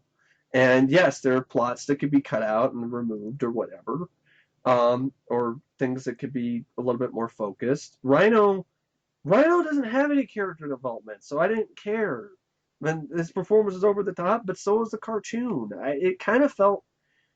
Well, I mean, for me, why have Paul Giamatti? Why not just have a badass? Just a badass who, fine, you don't put him in a suit, fine, but I could see that. like you bring up an action scene and then you don't even finish it, and in a film that the action scenes are really few and far in between, in my opinion. If people disagree, if Mike disagrees, that's fine. In my opinion, the action seemed too far in between. And then, oh, she's about ready, and then it stops. I'm like, shit, I thought in the trailer there was more to that fight I didn't when he's mind throwing that that because manhole, and I'm like, what the fuck? that wasn't the point. It's kind of like the end of The Incredibles. Okay, you don't actually see the fight or whatever with the new villain or whatever. It just I'm said, not, cuts I'm not off a to the. fan of that movie. Well, I like The Incredibles, so that's another Yeah. thing we don't see eye to eye on. Well, most people like The Incredibles. I'm more of a Wall-E Finding Nemo fan. I definitely say I like The Incredibles more than any of those movies, but that's me Uh, personally. But it's Amazing Spider-Man 2, it's unfocused, yes. There are some things that don't work. And Electro could be handled a little bit better, but I don't think the motivation was a problem, and I do agree with you. There are some really goofy ass lines of dialogue. Time to light the candles is fucking stupid. But just my birthday. yeah, it's really dumb. But I didn't mind the look. It's better than the comic. The comic is fucking stupid. The comic is even worse than what they came up with. It really is. It totally is. Except for the one in Well, the. then why not just make him normal Jamie Foxx, but he can shoot electricity? Yeah, Why does he need to look like a fucking well, it's weirdo? because Why he's can't he just mutant. look normal? He's mutated. I guess that's the whole thing. See, it Yeah, didn't but bug. I mean, The even look doesn't bug me that much. The thing is the way that he's handled. I can see why people have a problem with that, with I these thought you few weren't lines bugged of by it. dialogue. I I, thought you weren't bugged by it, the way it was handled. oh, no, I'm not bugged by the motivation that everybody keeps pointing Oh, out. I am bugged by the whole stupid lines of dialogue. Cut that shit out. I mean, it's time to light the fucking candles. It's really stupid shit. It makes the groan-worthy lines of dialogue. If I did say I like that, I don't know what I was smoking, and that's happened before in other videos I've done. But it's a film that I think either people love or hate. I really do think it's a very divided movie. Amazing yeah, Spider-Man I'd 2. probably. And I liked it for what it was for the most part, but I think it's because I was like, this is the best Spider-Man to me, and it could have been a lot better, but for what it was, I thought it was a fun popcorn flick, and that's me. Mhm. Um, but I thought it could Yeah, have been a lot worse, so that's how I feel about it. But I even liked the little bit at the end with the speech that Gwen gives. I thought that summed up things pretty well. Um, that could have of been course, done. it would have been better if they didn't give it away at the beginning of the film Yeah, I know, but and then repeat it for the end of the film. that's the point. The point is that it provides a relation. It relates to Peter's recent history or whatever. He's trying to deal with this loss, and that helps him get back on his feet again and be Yeah, Spider-Man. I get the intention. I just thought it could have been handled better, in my opinion. Yeah, there are a lot of things that could be handled better in this movie. I have to admit. But for what it was, I enjoyed it. I'd be lying if I said I didn't. I did.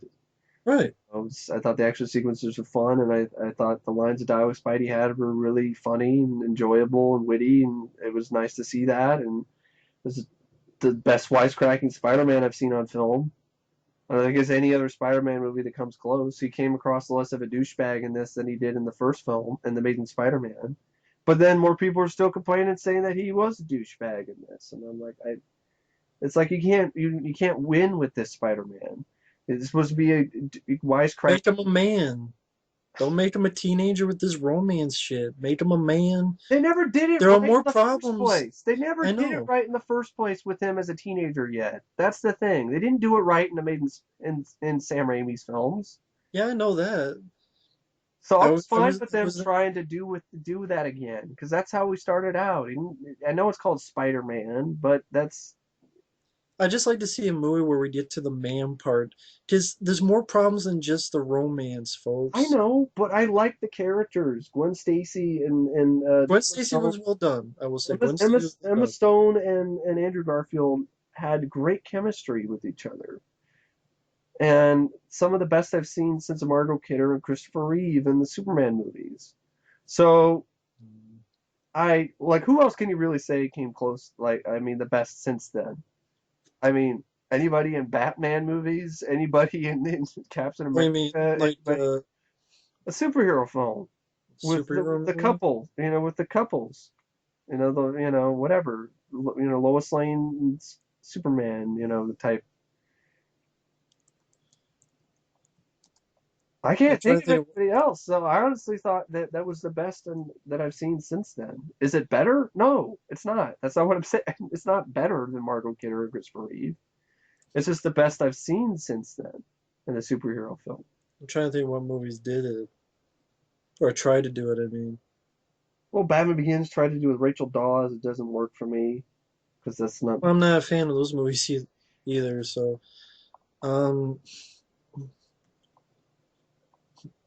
yeah, I'm trying to think of what movies. There's not much that did that sort of thing recently. I thought it was really well handled too in The Amazing Spider-Man as well. And they're the heart of the film, and I thought the film did a good job with it. Could it be a bit too schmaltzy at moments? Sure, but it didn't bug me. Maybe it'll bug me more the second time around, but not really. It's yes, it's disjointed. Yes, there are too many shit things going on, and they could be edited and it could be cut out. But I just repeat myself ad nauseum for what it is. I enjoyed the movie.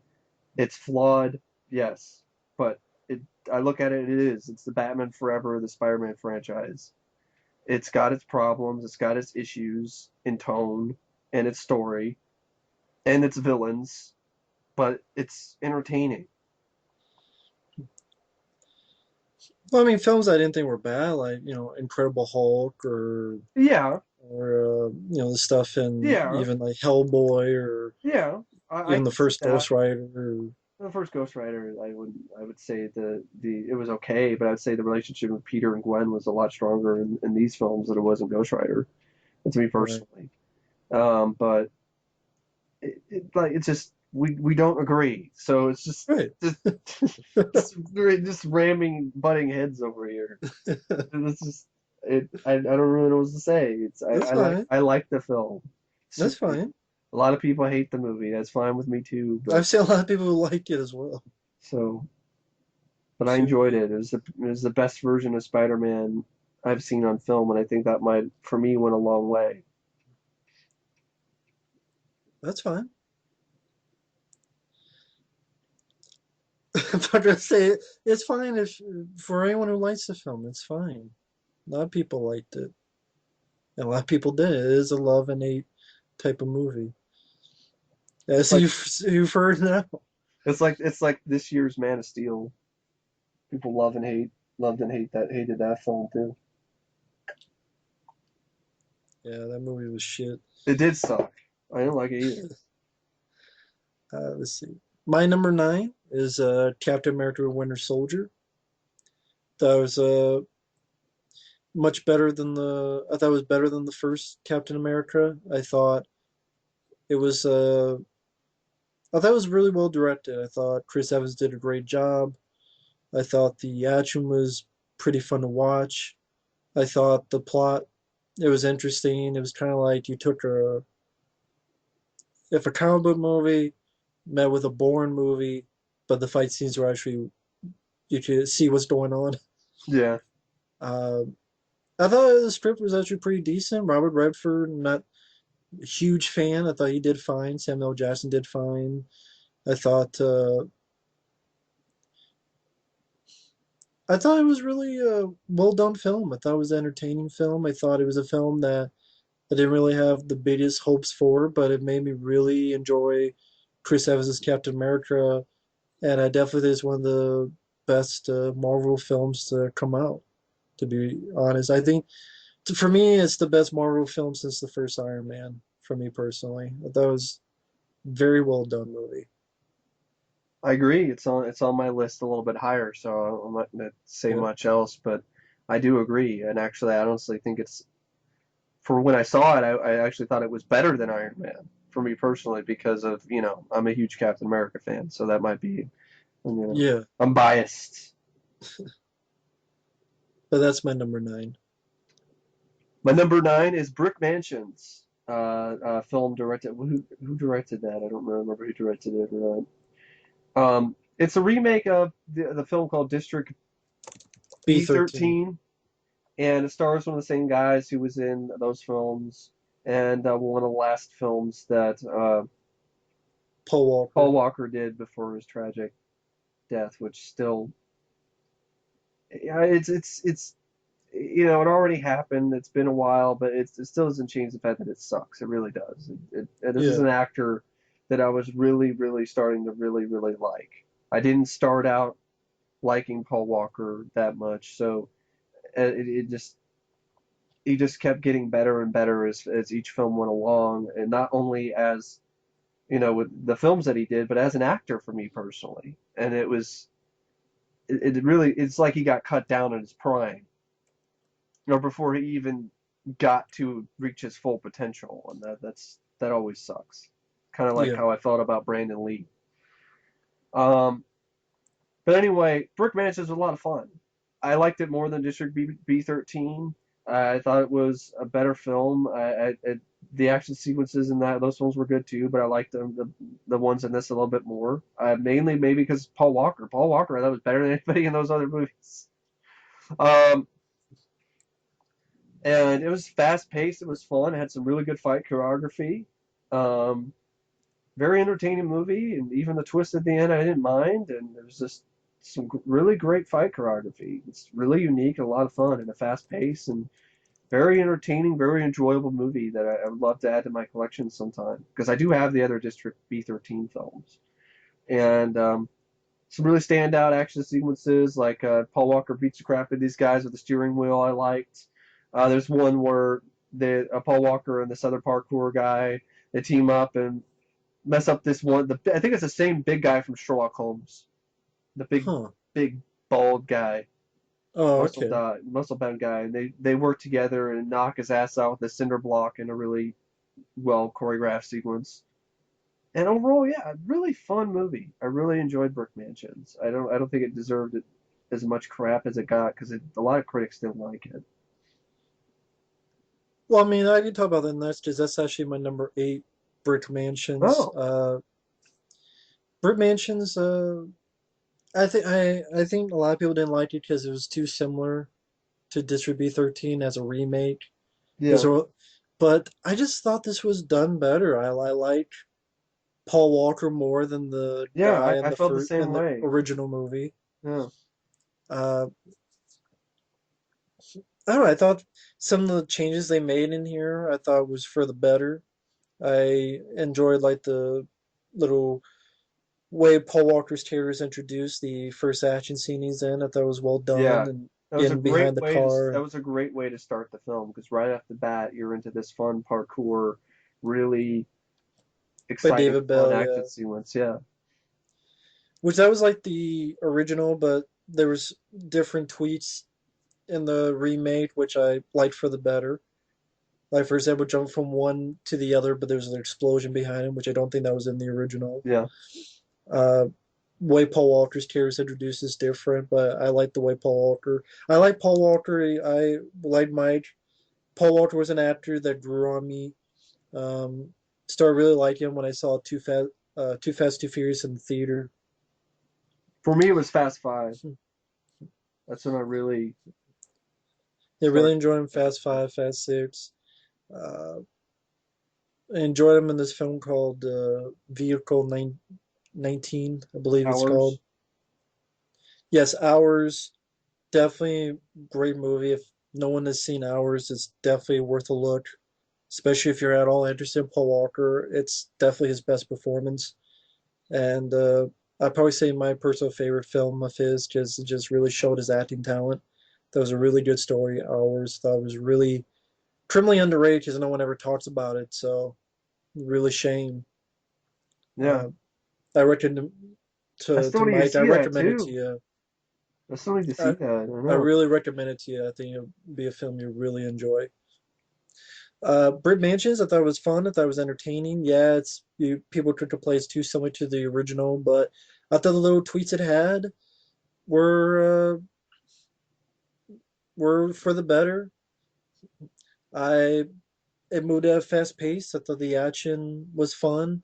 When I had seen Brit Mansions, I had not seen the original, and which I think was for the better Same thing for because me too. I hadn't seen the original yet either, and then I checked out the original a little bit afterwards, and I haven't even reviewed the originals yet. And even Brick Mansions, I was gonna wait to, you know, watch do all them three of all. these again. But yeah, I it just helped Brit me too. Mansions. Yeah, just Really. Brit Mansions. I had a lot of fun. I had a lot of fun. It was nice to see Paul Walker. It's pretty much the last film that he completed. Just kicking Which, myself for not paying for a ticket for that, really. And when when I saw it afterwards, when it wasn't in theaters anymore. So yeah, I don't know. I don't think it was even in theaters at all around here. But yeah, Brit Mansions had a lot of fun. That was entertaining. Just a fun flick, fun my kind of movie. Brit yeah, Mansions was just my kind of movie. it was mine too. Excuse me, just Yeah. my number 8 is Deliver Us from Evil. A film that the trailer did nothing for me. I wasn't really interested in the film. It's from the director Scott Derrickson, who directed Sinister, which I thought was a shitty movie and a really overrated horror film. And so I was like, "Woo, great!" Eric Bana. I was like, "Okay, whatever." But I gave it a look one time, and I was really pleasantly surprised by the film. I thought Eric Bana did a really excellent job as the lead. I thought the plot was interesting. It was, yes, there's a lot of drama in it, but I thought it worked because I cared about the character. And Joel McHale even surprised me. He was believable in the little bits of actions that he was in, and he was a fun character. His sense of humor worked really well as Eric Bana's partner. I even liked the guy who played the priest in the film. I thought he did a good job as well. I liked the little things that they used in the film, like using Doors music as sort of a way to kind of uniquely try to put some elements of horror in the exorcism scene. They used the Doors music, which in a little that I thought was unique. Yeah. Um, the exorcism scene itself I thought was pretty tense and well done. One of the better exorcism scenes I've seen in a film. I thought it was it had a good ending because it wasn't a fucking shitty ending where everybody dies. It was a good ending with a really good use of a Moby song at the end. And likable characters, good cast, creepy atmosphere. I thought it's had some nice little subtle scares at moments, and the jump scares. It's hard to do that with me. Like I can honestly see it coming most of the time, but there were a couple that I thought were pretty effective. And especially the one where some lady falls out of the fucking sky. That definitely did get me. But other ones, okay, not so much. But overall, I really liked the movie because I wasn't expecting anything from it, and I thought it was gonna suck. Really, I really thought it was gonna be a bad film when I got around to seeing it, and it pleasantly surprised me. I really loved Eric Bana's character. His performance I thought was great. I thought his accent was good, unlike some people who think it was terrible. I disagree. And a good story and a different take with the cop. It was a cop. It was a police procedural supernatural thriller, which I thought was different. It was like, okay, let's take Seven and let's make it a supernatural film. So that was different. And I thought the mystery element that it had of seeing what's going on with with the supernatural aspect of these killings and whatever, and I thought was good. It wasn't technically based on a true, loosely based on a true story, very loosely based. Yeah, But I thought what they did with the story and the cop storyline was really well done. Um, Definitely well written character too that Eric Bana played. It's a really well written film. I thought the whole thing where he's doesn't believe in God because of one scene that happened early in his on the beat he lost it and literally beat a guy to death, which I thought was pretty well handled. yeah. Overall, really good movie, which I would love to add to my collection sometime. Delivers from Evil is definitely a film that definitely delivered. And like the only horror film this year that flopped. Yeah, I know. That's higher on my list, so I'll definitely mention that when I get to it, but didn't say I agree with pretty much everything Mike said. It's just I'll talk, it's not really ranked. Mine aren't really ranked. I mean, some of them are ranked by but there's a lot of them I gave like the same rating, so it yeah. just happened to be up there. My number seven is As Above, So Below. Wow, that's my number seven too. So Uh, This is a film that I remember I mentioned briefly for the aware and like three, four people. I mentioned for like it's like a 40, vlog, right? yeah, like 50 seconds in a vlog that was like pretty long. And like three, four people are like, that movie sucked, that movie sucked, that movie sucked. They were nice about it, but they were like, this movie sucked. I disagree. So do I I. don't I don't understand the bit hate for the movie. As above, so below, I wasn't. The trailer was a little bit interesting to me, but it being sort of in that found footage genre, a genre that is very tiring, a genre that is very old by this time with It all the seems like they paranormal just do activity something. films and They do found footage so they can do a film on the cheap. It's just an excuse to make a really cheap horror movie and then try to cash in on this gimmick because it's kind of becoming a gimmick now, really.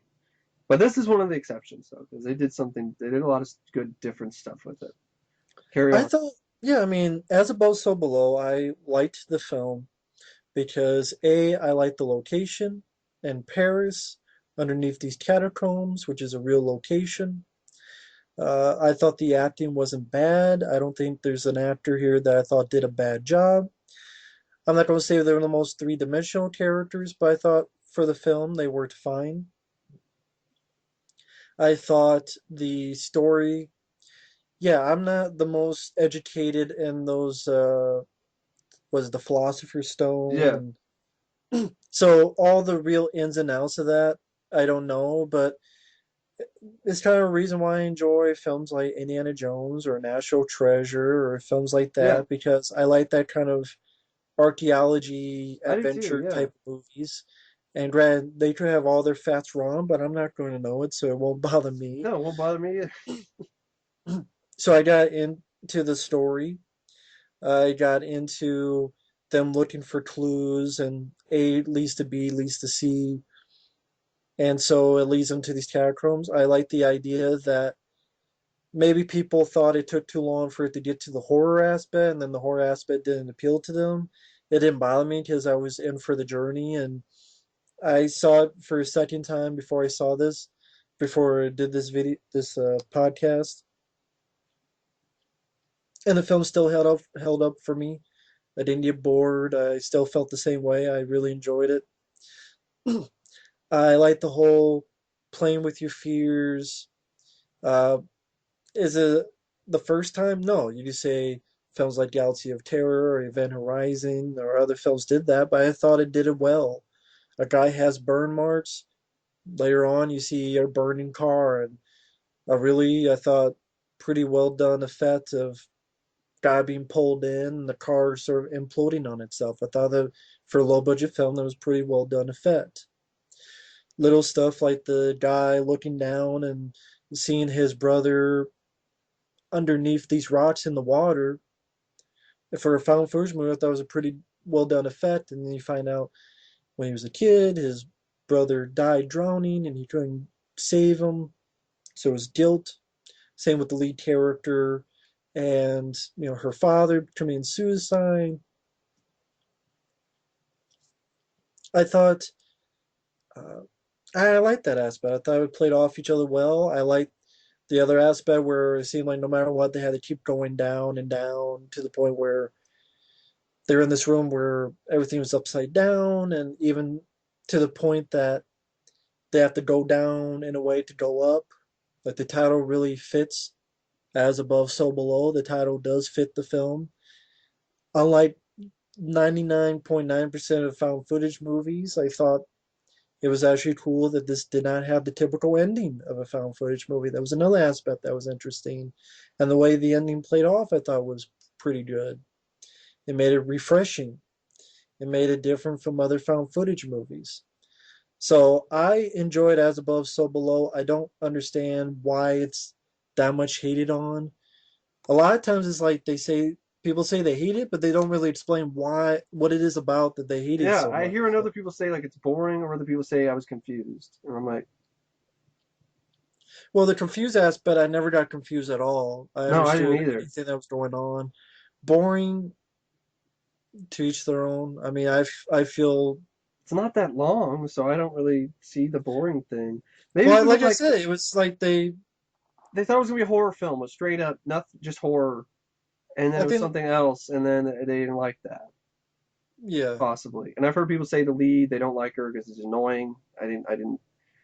But I'll be right back. But you give your thoughts on why you like As Above, So Below. As Above, So Below, I really like the film because I found it to be a very unique, refreshing horror film. Mainly because it's not just strictly horror, but the horror that is there is effective, but it builds it up and does so by going for a ride, going for an adventure ride. It takes genres, the genre of the adventure film, and combines it with the horror genre, and it creates a combination I've never seen before. I've never seen an adventure movie that is also a horror film. I've never seen that.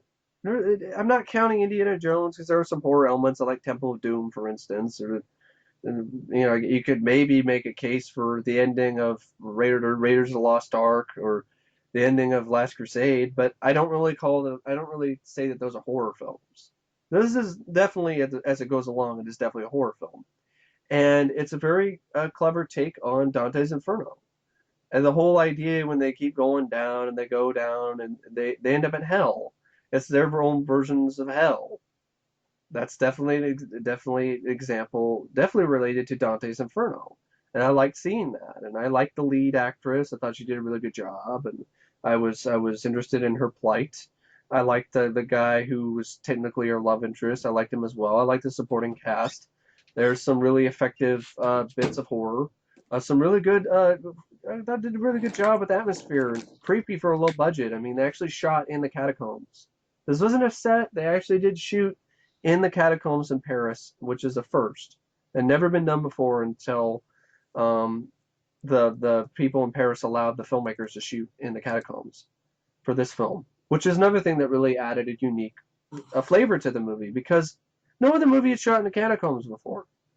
Um, I'm going to say it again because I just love this mix. This is a delicious mix to me of adventure and horror, which had never really been done before, personally, for me. Um, I can't think of one except for a few moments in Temple and Indiana Jones movies, but that's not the entire film. Right. The found footage really worked this time around for me. I'm not the super biggest fan of found footage, so that's saying something when this film really works. And the found footage, it really worked for me because it was unique. They didn't just stick with one camera or whatever. They did helmet cams. They did all different types of cameras, and it worked really well. This claustrophobic feeling worked really well. There was little subtle bits of scares I like a phone ringing and finding the same piano that this one guy used to play piano on, and there's one key that doesn't work, and it's the same piano. I like that. That's the kind of stuff that creeps me out the most, really, is that kind of stuff. And It's not a lot better than shit like The Ruins. oh yeah, Yeah. definitely. Excuse me. That's how Just it made talking. the ruins basically. The ruins gives them the runs. Yeah, it does. It really does. I don't blame them. It's a shitty movie. And I like, little bits of gore that they were there. I liked the statue things that come to life and go after some people. The whole thing. I really like the chase where the lead she's trying to replace the stone because she took the wrong stone and trying to find the right stone and I like the frantic chase that she has and she ends up like in a pool of blood, which I liked the way they Yeah. handled that. And of course, I really like the way that yeah, Matt was right. It is the title. They have to go up to get out. They have to go further down to get out, right? Isn't that how it is, right? To go further and further down Yeah. in order to get Going out. down. Yeah, to get out. And I like that. And then they have to face their fears and pretty much And just guilt and and deal with them face to face and accept it in order to survive. And I like that. And leap of faith, pretty much at the end of the film. And I really like the shot where they lift the up the manhole, like from the yeah, they push down the manhole in order to go up yeah, into the street. Like, yeah. yeah, I thought that was a clever thing that I haven't seen done No, before. I haven't either. And I'm That's glad. another thing that's I haven't really seen. I haven't seen a film exactly like this. That No, was I another. haven't either. That's why I really liked it. It's because of that genre mixing that I really enjoyed. I mean, an adventure horror film, a found footage horror film, never heard of that before. Yeah, And it did it really well. And I like the fact that there were survivors at the end. That was nice. I'm glad. Not everybody survived, but there were some people, and the leads pretty much did, and I like that. It wasn't cheap, kill them off at the last second. So yeah. I don't get the big hate I for it. don't get it either. I really Get don't. it? I'm gonna use the. You're talking about the ruins. You definitely can give me the ruins. So I'll be back. You can talk about your number. Number six, What is your number six before I? nonstop. All right. Okay. So while Mike does that, I will talk about Nonstop, which is a film with Liam Neeson, and this is a film that I wasn't sure about because Liam Neeson's track record hasn't been great for a little bit since the first Taken. The track record, no, I have not seen Walk Among the Tombstones. I have no interest in it. I have no interest in buying or renting it. I don't want to download it because I don't want to get a virus. So, Taken 3, I don't know. But uh, after Taken, which I really loved Taken, he did, what was that film? Unknown. Did not really care for Unknown. Then he did, you have Taken 2, which was a piece of shit. The Gray, I thought was an overrated piece of shit.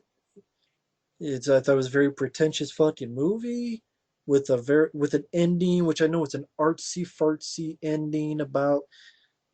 At the end of the day, he fucking dies. It's a guy who's ready to commit suicide at the beginning. At the end, oh, he's willing to fight, but it doesn't fucking matter because he dies anyway. For me, I looked at it on another level. If he dies, he dies. He died, he died. Fight all you want, he died. Everyone else died too. It's not like everyone died. It's like the only it's one of the only survival movies I can think of that no one survived. So it's like,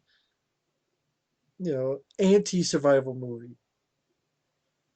I know, but it's not about that. Either way, a lot of those films I didn't like. Last film I liked of Liam Neeson was Taken. But then Nonstop, I liked it. I thought, yeah, the villain's motive, uh, it's one of those reactions. I thought Liam Neeson was on his game. I thought it was well directed. Definitely is better than I think it's the same director who did Unknown with Liam Neeson and Tribute Ron. Definitely thought it was a much more better thriller than Unknown. I thought it was. I liked the way it was shot in an airplane. It kept me interested. I really like Liam Neeson's character. I like moments like when he tells everyone what happened to his daughter. I thought that again, the only negative I would say is the villain's motives. It's that's the feeling you make. But the rest of the film, I thought I kept going. there's little bits of action, but it's not an action movie. It's more of a thriller. And for me personally, I got invested. I got involved. I like the way it was set up. I thought Liam Neeson's character was well done. Uh, I like the way it was directed with the text messages appearing on the screen and how that was done. It kept me involved with. I was with Liam Neeson all the way, wondering what's going on, what's happening, who could it be. Nonstop really surprised me, and I did see it again after the film came out. After the first time I saw it, and it held up for me. I really enjoyed Nonstop. I think it's the best film Liam Neeson's done since the first Taken, because all the stuff in between were pretty crappy. So I Well, I, I enjoyed Nonstop, haven't seen which Taken yet, which I should. I really should. And maybe I'll I see it know I can't. sometime, before January, because Taken 3 comes out soon. That might be good. Yeah, I think it's one of those things. It's like, how did you not see Taken yet? I, But hey, guy's busy. I've heard about it. I've heard like I've got a certain special skills and all that. I have. I mean, just haven't got around to Yeah. seeing the film yet. But I do have it on DVD. You just have to find it. But and I haven't seen other movies after Taken. But Well, not The not Gray. yeah, that sucked ass. Nonstop though. Yes, this is another film we disagree on. I wouldn't say I hated it, but I think for me personally, I think what it was, I was burned out on airplane thriller movies. I chose the wrong time to watch this movie because I had already watched like Passenger 57 and all these other airplane movies. And Matt, you put yourself in my shoes and be like, can't blame me for being like, this derivative is the same shit, and I've seen this and the same thing. Oh, and they all end the same, and they're all the same thing. But it's a film that I think if I watched it again without the context of watching what seemed like a bajillion airplane thrillers before I watched this film, that I think I'd appreciate it a lot more. But I did like Liam Neeson in it. I thought he was great. His performance was really good. The stuff that you mentioned about when he's talking about, what happened to his daughter was really some really great acting.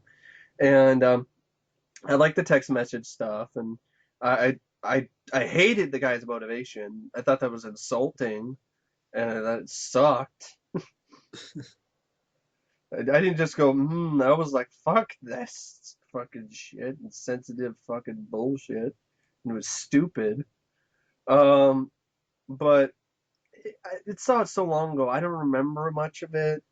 I do remember I would have liked a little bit more. The trailer did it was an action film, and it's not really. So, um, but it's definitely a film I think I saw it again. I think I'd get like a little bit more. But I was burned out by the time I saw this on fucking airplane thrillers. So that did not help matters.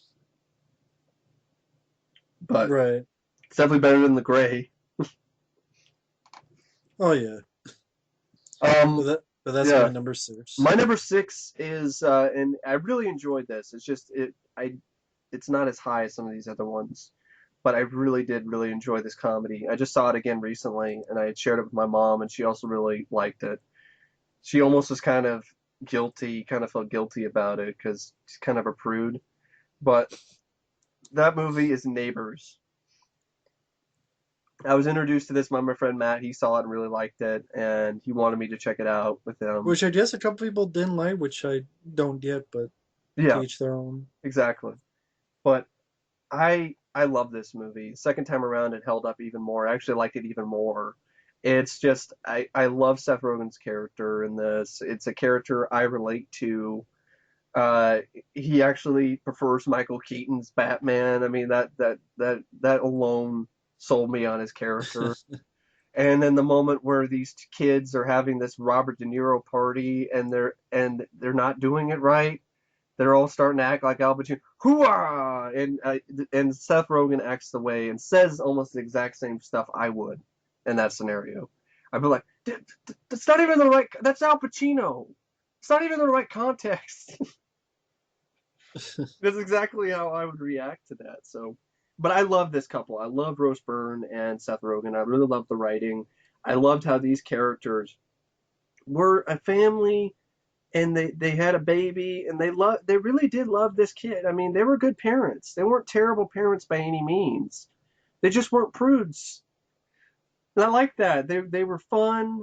The movie opens up with them having sex and the baby like looking at them smiling. And that baby was one of the cutest babies I've seen since the baby in Willow.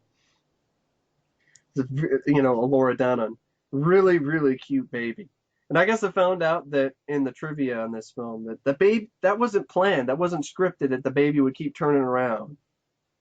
The baby just did that, and they just kept that in the film, and it works so great because the movie opens up and Rose Byrne and Seth Rogen are making love, and they realize the baby's looking at them and smiling.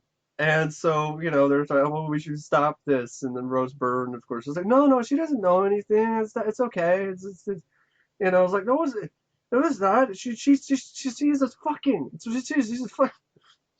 It's like she just sees shapes. All she sees is shapes. She sees shapes fucking. That's what she sees. She shapes fucking. Oh, they're just little bouncing balls. Little bouncing balls. Yeah, my balls. That's what she sees, my ball. So right off the bat, I'm laughing my ass off. And I'm like, okay, this is going to be fun. That's what it is. A really fun movie. And the whole thing, the neighbors thing comes involved with Zac Efron and this frat, which also has Christopher Mintz-Plasse as well from Superbad in it. And Zac Efron's another thing that I really liked about this film, and I was surprised. I've always thought he was a shitty actor. He was terrible in those Disney movies, and I really thought he really wasn't going to get any better. And in this film, he did a really great job playing this role that he played, and really sold me. And I'm not the only one, because a lot of people actually have said that okay, he did a role where he actually did a good job. Right. And I really love the way that the film is shot, especially with the parties and everything, the black lighting. Dave Franco was a lot of fun too. I've really warming up to that guy, to Franco's brother, James Franco's brother Dave. Especially I liked him a lot in 21 Jump Street. Do what they do with guys like me in prison. It rhymes with great. I really like that guy and that character in that film as well. And he's fun in this as well. And he's got this gift, that they use really well in a joke later in the film. And I thought it was the best frat comedy I've seen since Animal House. It was a lot of fun, very entertaining, great characters, hilarious lines of dialogue.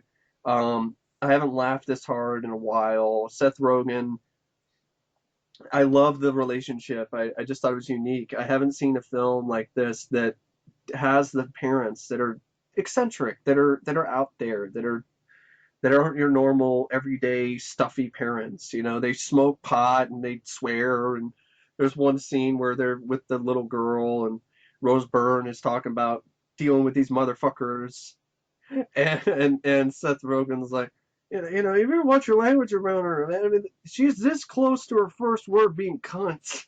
I mean, that kind of humor is irreverent, and I like that. And of course the Michael Keaton stuff, and then the fight between Seth Rogen and Zac Efron at the end was just hilarious. Stuff with the dildos, and even my mom was laughing her ass off. And kind of a prude, so it was.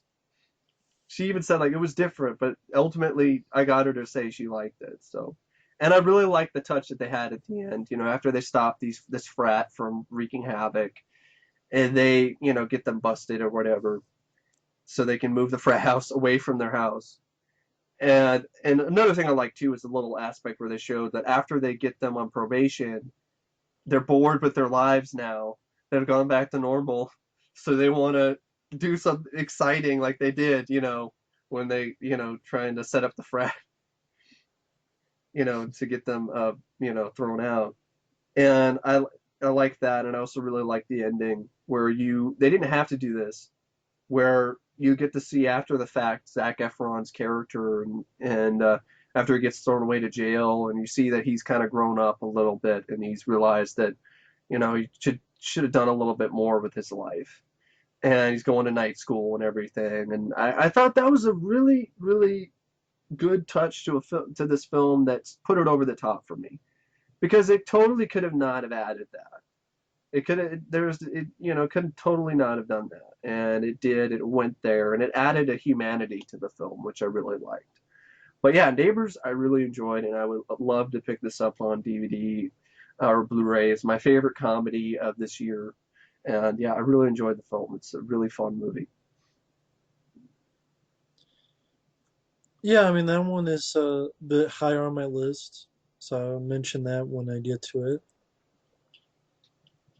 But number five is Deliver Us from Evil, and I know it's another film that a lot of people hated, Yeah, uh, critics did not like that film. or even people on YouTube when I did that thing with Efri. A lot of people did not like the I did film. one, and there were some people who weren't really mean about it, but they didn't like it either. So Right.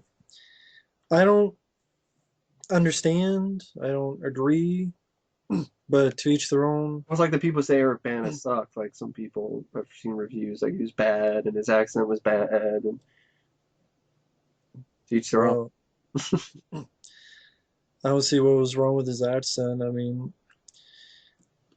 I liked it for the story, folks. I mean, I don't get scared by movies, and there's too many damn exorcism type movies. But I Yeah, was interested in the story. I was interested in the fact it was about a cop who didn't believe and who was just a normal New York cop, and he had a partner. And I thought Arabana and Joel his, McHale. I thought they both did well. Thought they both played off each other well. I thought the guy who played the priest did a good job. Uh, I thought it was an interesting story. Soldiers that came back and had this stuff on the walls that would help possess other people. That it was this, most of it. It still took place in quote the real world. That it was in a way grounded. How else to put it? Well, like I mean, like it says, it's Seven meets The Exorcist. Yeah, I like that idea. I like that when I see these type of films. I like that. I like seeing like End of Days with Arnold or The yes, First Power with Lou Diamond yeah. Phillips. I like seeing that kind of movie, and I've seen that kind of movie in a long time.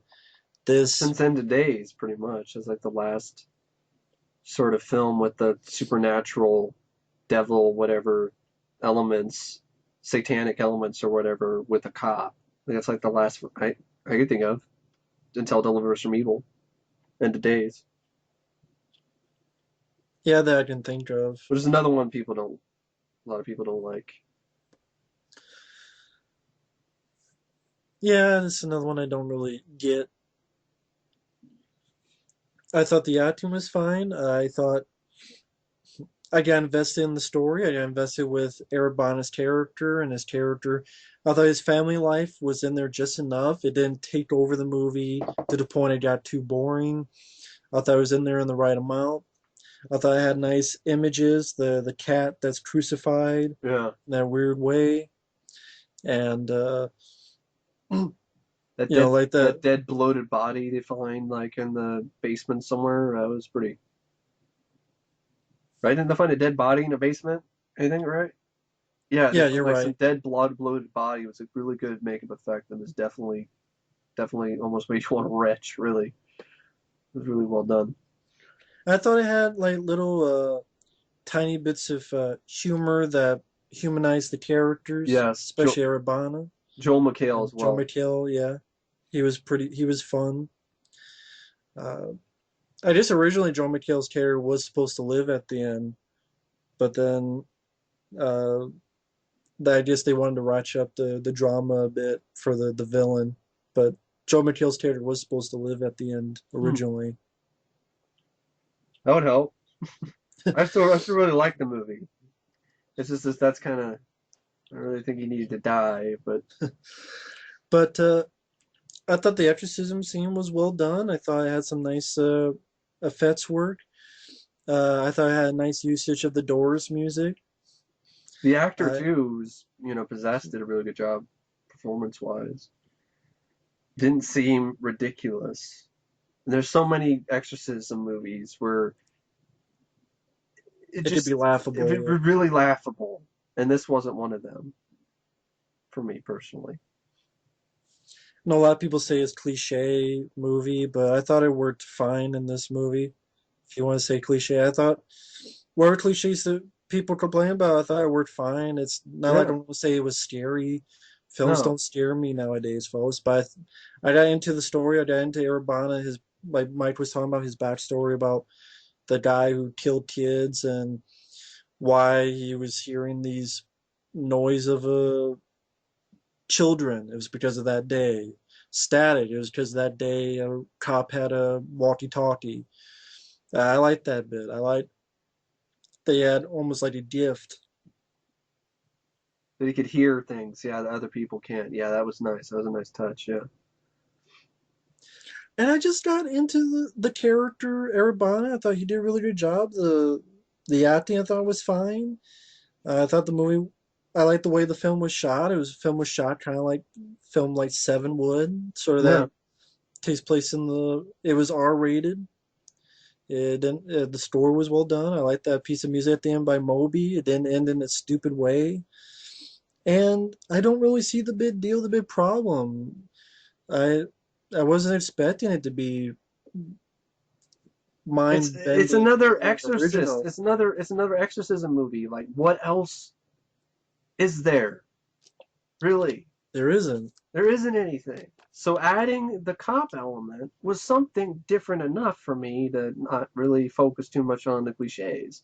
And For for me me too. personally, cliches, I'm sick and tired of people And that using that. procedural thing I Yeah, liked. yeah, people using cliches as a reason for why that. I mean, yes, I use it for stuff like RoboCop and whatever, but Yeah, there are movies that I don't like that's not too. the sole reason why it doesn't work. It's and especially for a film like I mean, it's like they didn't even need to be that cliched. Period. The RoboCop remake could have done something a lot better. Here, what else? It's a horror film. Like there's been millions of horror movies made, and especially in the exorcism genre. So what else were they going to do? I mean, that was going to be not cliched. I just that's the whole thing. Cliches. There's been millions of movies made, folks. If you're going to use that, fine in an argument, but please have more than just oh the movie was cliched as a reason why it's bad. Or I guess they got bored by it because of the cliches, I guess. Yeah, they thought it was Uh, cliched, and then they didn't like the story, or they thought it was the drama. I think there were some people who argue with me on the drama and blah blah blah. And the other exorcism movies are better than this because it's not boring and drama and blah blah blah blah blah. And I thought the drama worked I did too. because I thought the story worked with, with the That drama. made me like it even more because I was involved in these characters. Assuming I Yeah, want to give a shit Erebana. about the characters that I'm Yeah, watching I in the know. film. Because that, I mean, it seems like nowadays, like that mentality seems to be like kind of surprising to some people. It's like, what? You actually care? You want to care? Yeah, I do. I can deal with characters that aren't three-dimensional, but I would prefer it. I most definitely would. That's why I go into horror movies now. Either for okay, let's have some fun shits and doodles action and stuff, or let's have Or, yeah. people I like. I'm not going to horror films to be scared because honestly, none of them scare me. Bills steer me. Uh, Bills in the mail steer me. I'm the You same know, way. It takes a lot to it just scare me. Stuff can creep me out or it can be eerie to me, but it doesn't really scare me. Like even a jump scare, I'm surprised. I'm not really right. scared. That's what a jump scare is. You get surprised. It's not. There's a difference between surprised and scared, in my opinion. I A think lot that's of what some horror people films thought. This was lately, just a lot of cheap jump scares. I thought it was more than that because the actual story that I cared about, and characters and character development. And one particular jump scare that worked though, but it wasn't. It was surprised. It's just a surprise. It's like a Jack in the Yeah, Box. You're that's not. why it was in my. Well, I mean, the film itself was surprising me how much I liked it, Yeah, same because, here. I thought it was gonna suck. but to most people, it did suck. So, And for me, it gave me um, hope for Scott Derrickson for doing a Doctor Strange movie because I was like, oh great, the guy who did Sinister. I know. that's a film that sucked. Yeah. With character that you don't like. Yeah, but that's the one that gets all the praise and people like and that. becomes a hit, Yeah, and it's getting the sequel and all this shit. of course. Yeah, the one that you don't give a fuck about the asshole lead. A cop who cares about his family, who has an interesting backstory, or an asshole author who's selfish. But played by Ethan Hawke. Most people choose Ethan Hawke for some reason. They choose the asshole. Because people, I've noticed a lot of horror, like not all horror movies, but there's these amount of them that just have these jerk off characters that I don't fucking care about. And it's like, VHS. yeah, it's like just die. I don't really. Why am this is not fun to watch or interesting. Yeah. I thought, I thought Deliver Some Evil was fun and interesting. It did a good job balancing out the horror and also the drama, and had some levity that was refreshing in a film Yeah, like levity. this. But that's my number five, Billers from Evil. I still enjoy the film. Number five for me is Guardians of the Galaxy. Saw this in the theater. The trailers really sold me with the I'm hooked on the feeling. So just like okay, this is gonna be fun. And it was. It was a lot of fun. It was a fun time at the movies. I agree. It's not perfect. The villain is weak. The villain is weak, and that's a trend with Marvel movies I've noticed. Weak villains. I mean, other than Yeah, Loki, who else can you really think of? I mean, that's why I have high hopes for James Spader as Ultron. Because I'm gonna finally we're gonna have some like a villain that's better. I mean, Killian from Iron Man 3, hell no, not Guy Pearce, Edward Nigma wannabe yeah. slash See, I'm gonna act like Val Kilmer. yeah, Uh, you know, Stain from Iron Man. Jeff Bridges was okay, but it wasn't really super memorable. But it was a good, well acted performance. Iron Man 2, Mickey Red Rourke Skull. was Ricky Rourke was wasted. Red Skull I liked. Red Skull actually, I like Red Skull more than Loki. So, personally, Red Skull, Right. you know, I'm a sucker for Captain America. But going back to Guardians of the Galaxy, yes, Well, where did it stop? just recently, and it's recording again right now. Oh, I'll send you other parts. Okay. We're talking about the cassette. You were talking about VHS tapes. well, I was saying like you probably have VHS tapes that are about as old as that. So if the Yes, VHS tapes work, why wouldn't that work? I know. People are like, but he listens to it all the time, so blah blah blah. Who cares? Well, something futuristic makes it last longer. I mean, Yeah, science fiction, fantasy. It's a comic book movie. But anyway, yeah, I liked it. I liked it a lot, and it did have that '80s sensibility. I mean, he's even making Footloose references, so yeah, that was definitely fun. But yeah, that's the my number five. my number four is Neighbors. Uh, It's a film I was really surprised by. Didn't think really much of it before I saw it. So I give it a look, and I thought, and this is a film that there's a few people who don't like, and once again, I don't really get it because I thought it was actually pretty funny. I thought it was one of Seth Rogen's better movies, to be honest. yeah, I thought the woman who played his wife did a Rose good Byrne. job. Yeah. Yeah, she did a good job. I thought the cast worked well. I thought it was pretty funny.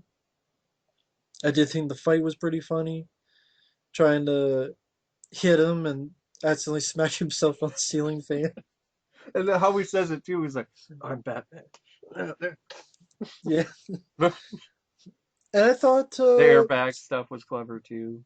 That was pretty clever. I did feel like the acting, the characters actually went on a different route than I thought they would, which I thought was actually for the better. Like you think he's just a typical asshole, but there's a little bit more to him if you Yeah. watch the film, and I do think he did a better job than I thought he would. Zac Efron? No. Yeah. Um, Stuff. I mean, like the airbag stuff was pretty funny. The Robert De Niro stuff was pretty funny. The Batman talk was pretty funny. I thought it had a good heart to it too, because at the end of the day, they are pretty decent parents. You know, they're not, and I like Seth Rogen was playing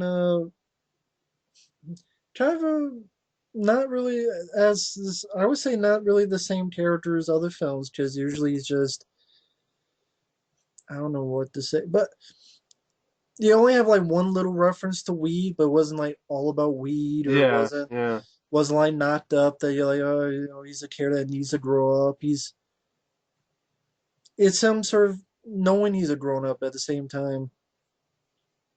For tapping into that, sort of juvenile sensibility, But at the same you know. time, it's like, you know, they want to be, you know, they're being good parents as Yeah. well.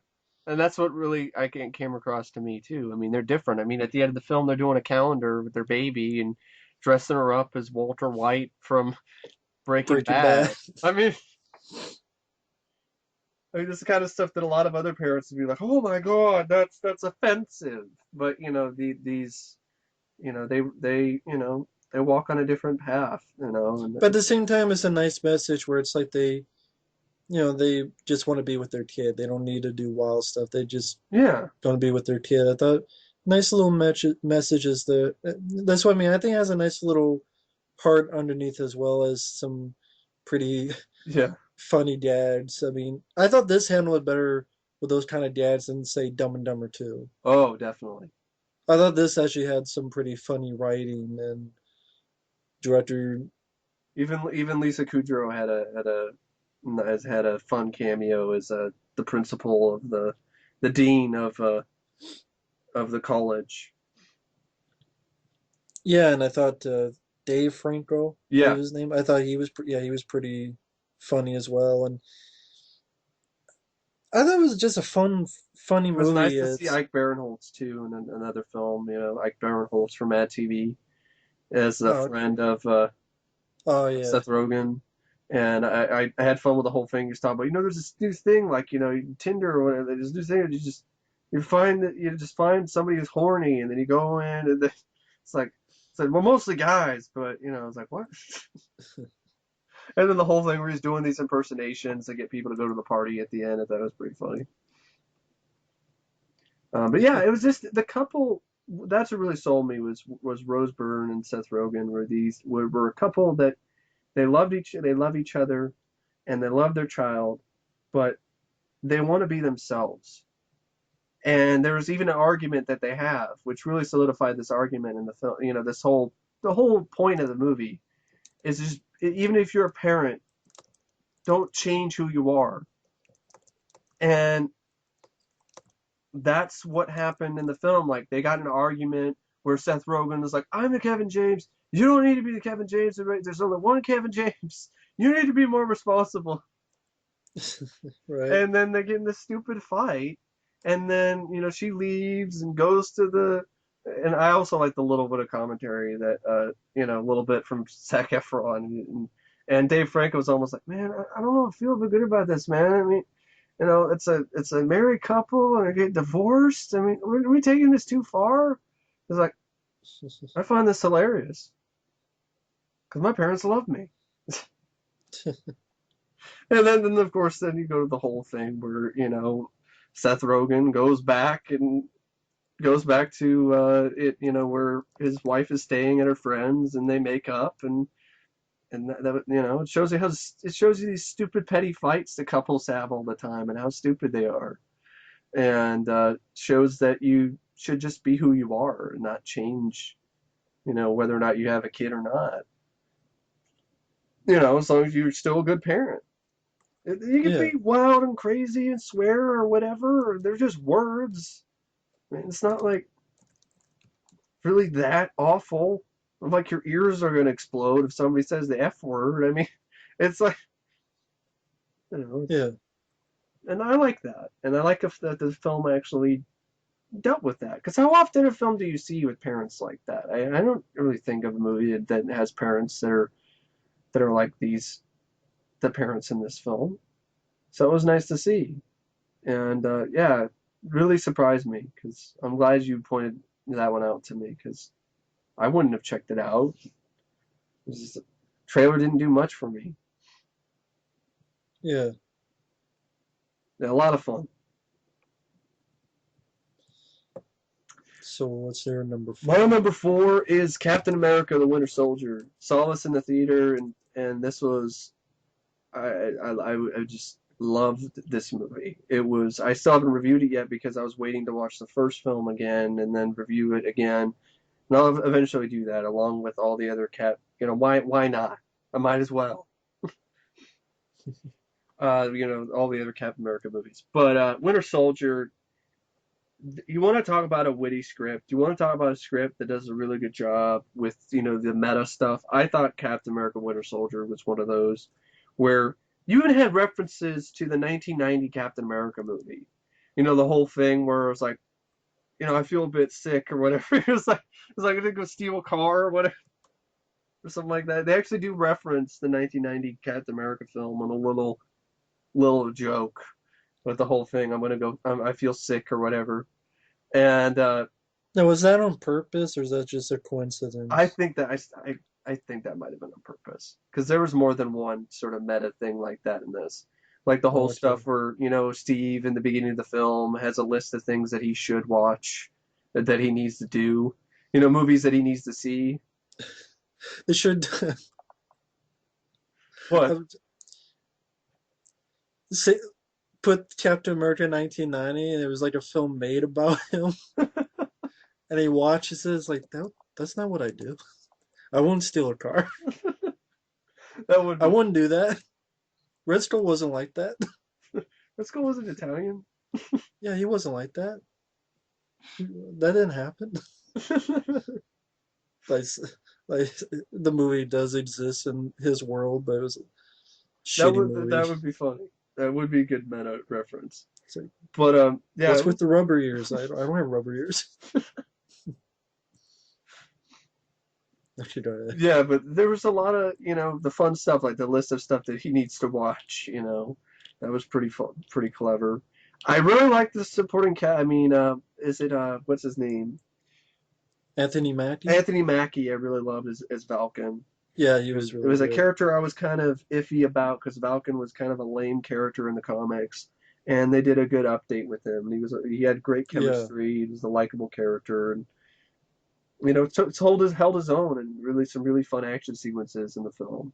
Um, the villains having Hydra was a nice touch. I like that idea. The villain is within Shield.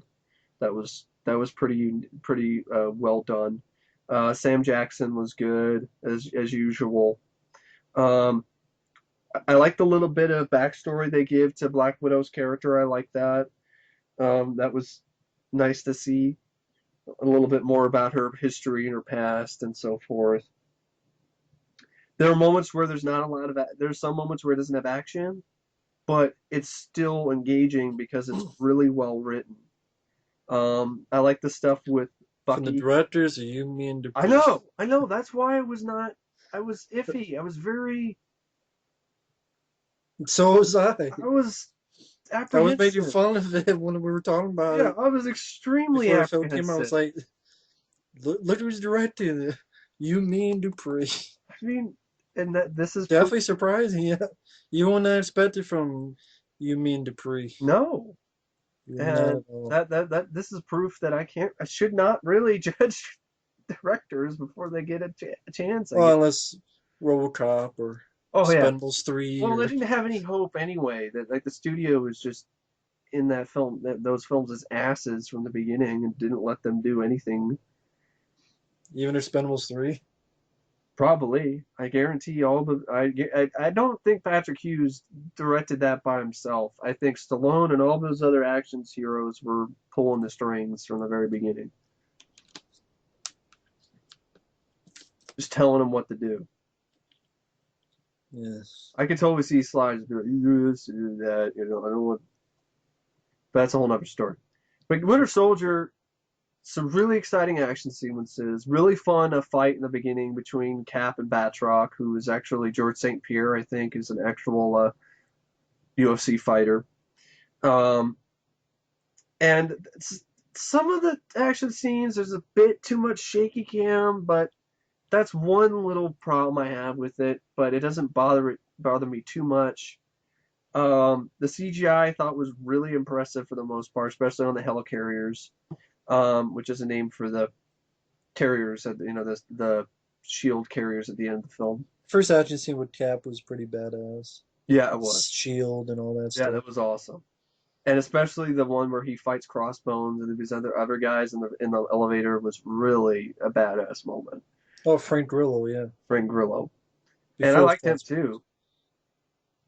And it was nice to see Arnim Zola mentioned, with the whole computer thing uh, in the film.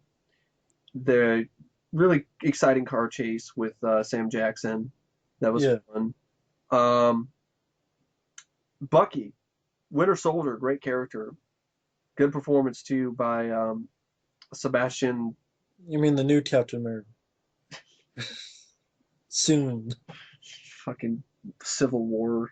God damn it. But go ahead. I think it's what's his it's Sebastian Shaw. Is that who that actor is?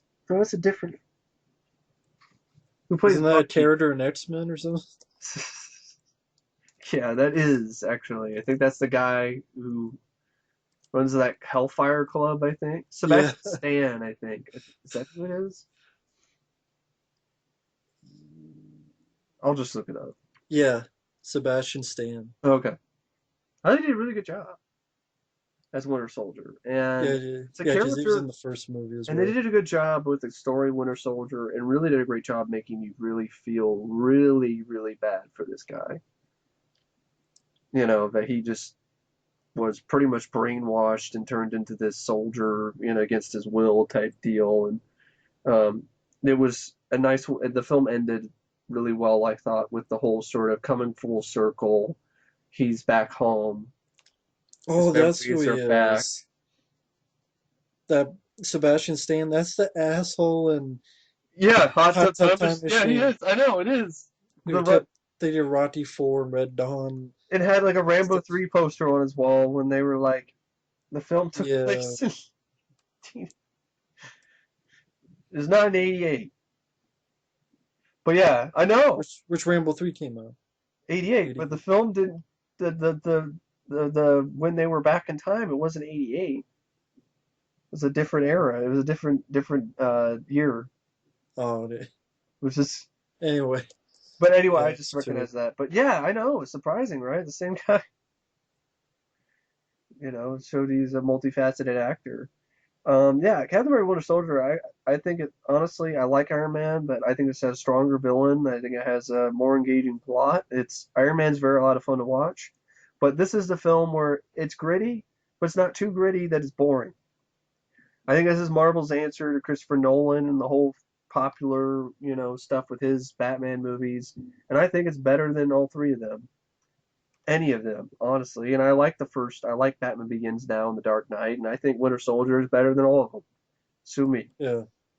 I think it deals with this realistic sort of gritty stuff, superhero film, but also has fun, and that's something that I think Nolan sorely lacked in all three of those films. He doesn't know how to have fun. He doesn't know how to do how to have levity. Some people say, well, there's some humor or whatever. It's not that funny. Some stuff that Alfred might say or some little bits here Mm. and there, they're not really that funny to me. So I think Winter Soldier, there was some genuinely really funny gags, some little meta, stuff with Cap, and he kept watching, the movies he needs to watch. It was like Rocky, right? There's like some Rocky, Star Wars, and all that. Yeah. And yeah, and I like the reference to the Running Man. I love that how they mentioned the Running Man. That was great. And Cap says, yeah, that's a good movie. So that's a good movie. And then him and Anthony Mackie have this little, ribbon. You're like, hey, Running Man. So yeah, really, really fun movie that also has it has drama, but handles it really well. And you did nail it there. It's kind of like a Born Identity, but done a lot better with better action sequences and a good plot and good characters. And I'm a sucker for Cap. Cap kicks so much ass in this movie. It was so great to see that. And I like the first film, but after seeing this, I agree. It's better than the first movie, and I like the first movie more than you do. It's Yeah, better. It's a lot better, and that's yeah, saying something. So yeah, just I can't wait to get it, on Blu-ray and add it to my collection. It's a great movie. I really, really, really like Winter Soldier. yeah. It's a great movie. Fireworks in the background because it's New Year. Whoa, New Year's. Number three for me is technically you could say went straight to video December 2013, but it was like on like the last day or two. So I'm gonna say 2014. Fuck it. Ninja 2: Shadow of a Tear with Scott See Adkins. that one? Love this film very much. Ninja 2 for direct-to-video film, very fast-paced, very straightforward. You just say it's basic because guy's woman is killed. He finds the people who he thinks did it, but it was only part of it. Finally, there's more people involved, goes in, kicks everyone's ass, goes back, finds the guy who is also the main guy behind it, who I think is Sho Kosugi's son, who Hmm. plays him, King Pain Kosugi, Kosugi? who is in Revenge of the Ninja, and Yeah. small, just a small kid. Excellent fight scenes. Uh, I mean, the movie we'll talk about, John Wick, has great fight scenes as well. For direct to video, this was very well done. I think it's a much better sequel than the first Ninja movie. Isaac Florentine, why is this guy not getting any directing jobs for big budget movies? Undisputed 2, Undisputed 3, uh, Savant with Olivier Gruner, Cold Harvest, Oh Bridge of yeah, he Dragons directed Cold Harvest. Yeah, I like that one.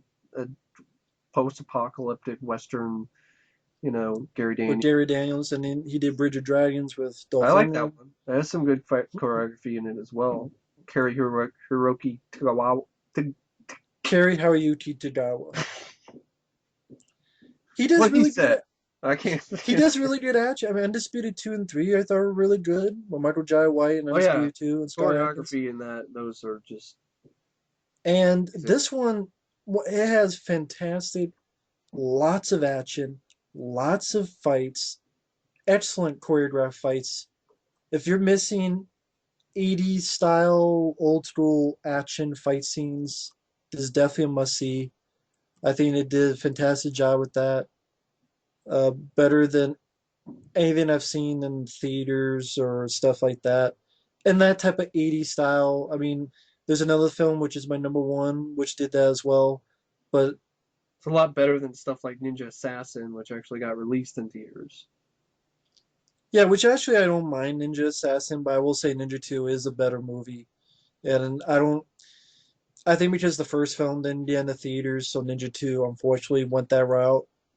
But Ninja 2 is a better action film than the other Ninja movie, Super Chuds. Hey, a movie that's fast paced, also 80, 90 minutes, but has tons of action and martial arts.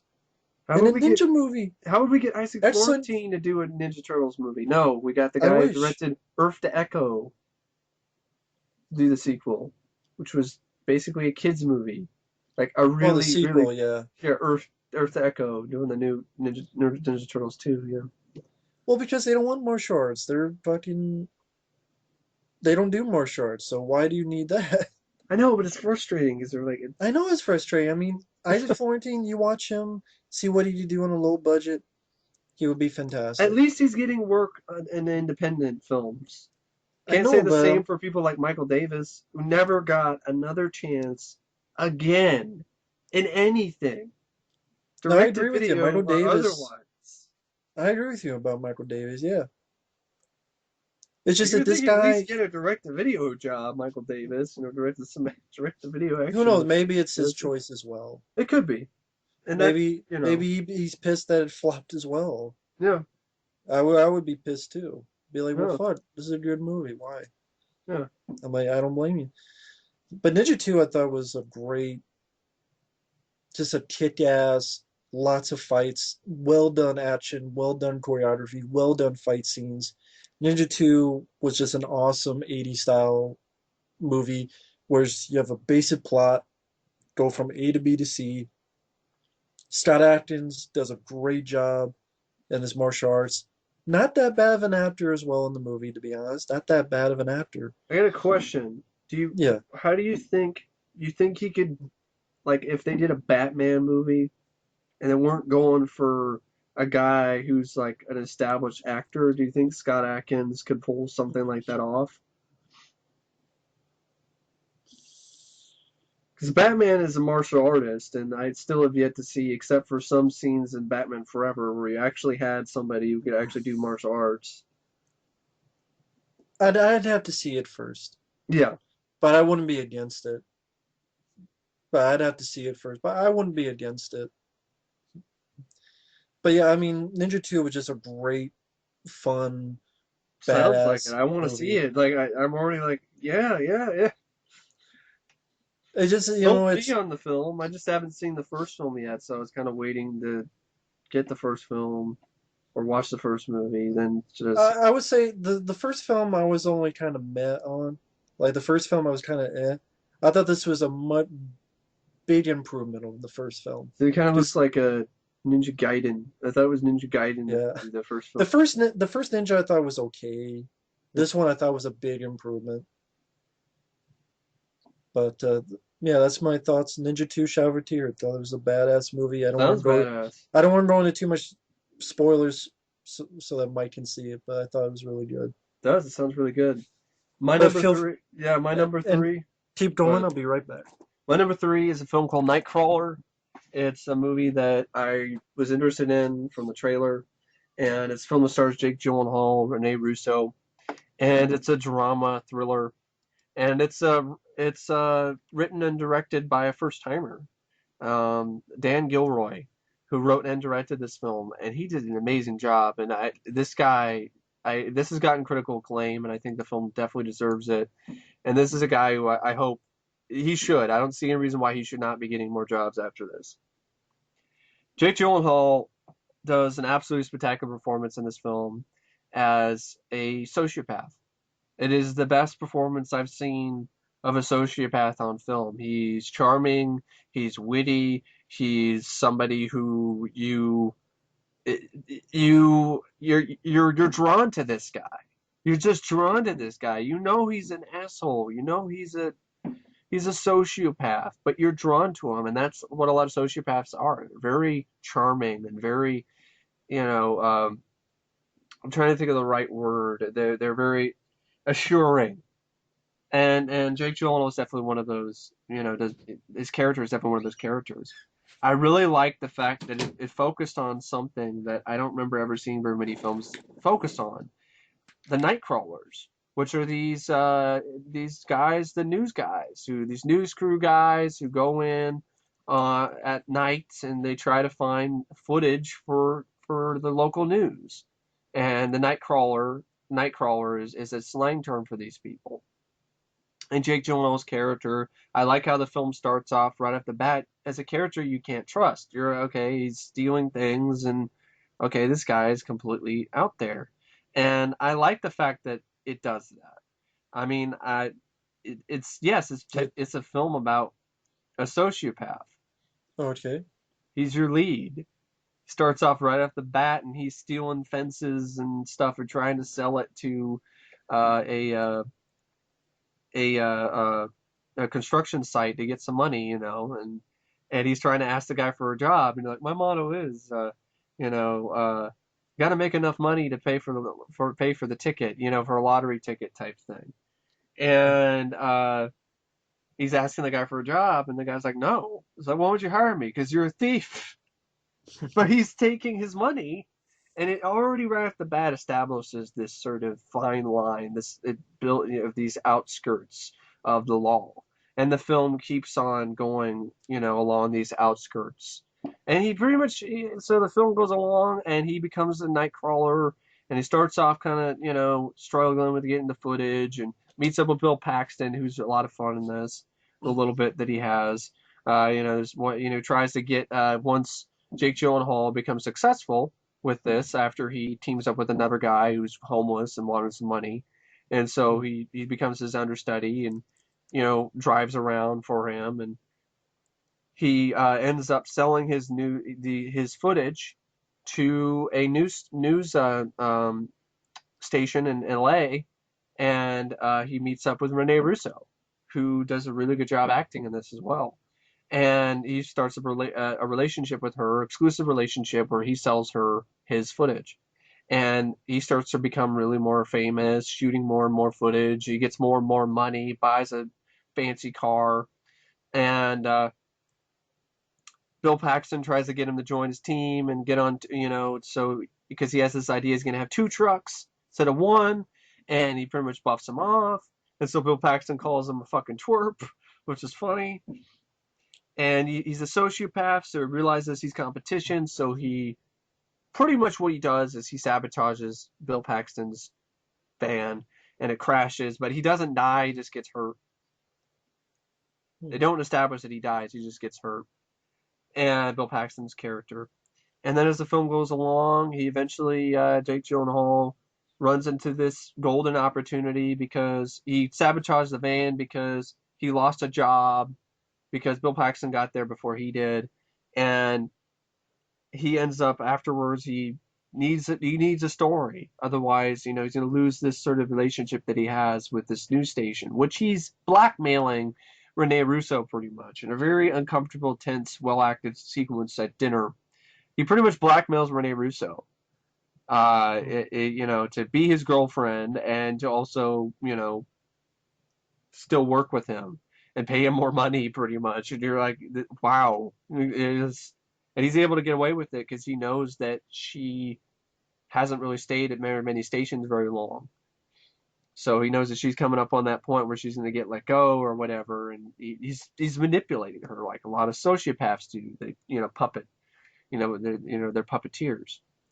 And so he ultimately comes across this murder scene in a house, films it, and sells it to the news station. And they sell it, and it's graphic, and people shot and dead. And there's even a scene in the film where you establish that the story that the news actually shows is not actually the real truth. And but they sell the lies anyway because it means more ratings. And there's a tense sequence at the end where Jake Gyllenhaal's character, he's withheld information from the police. He knows what these killers look like, but he's saving it for when they can get caught so he can record it on camera and get more money because he wants to have his own business. That's his dream. And that's what the film is. It's like it's a tale of the American dream from a sociopath's perspective, and I thought it was really interesting because of that.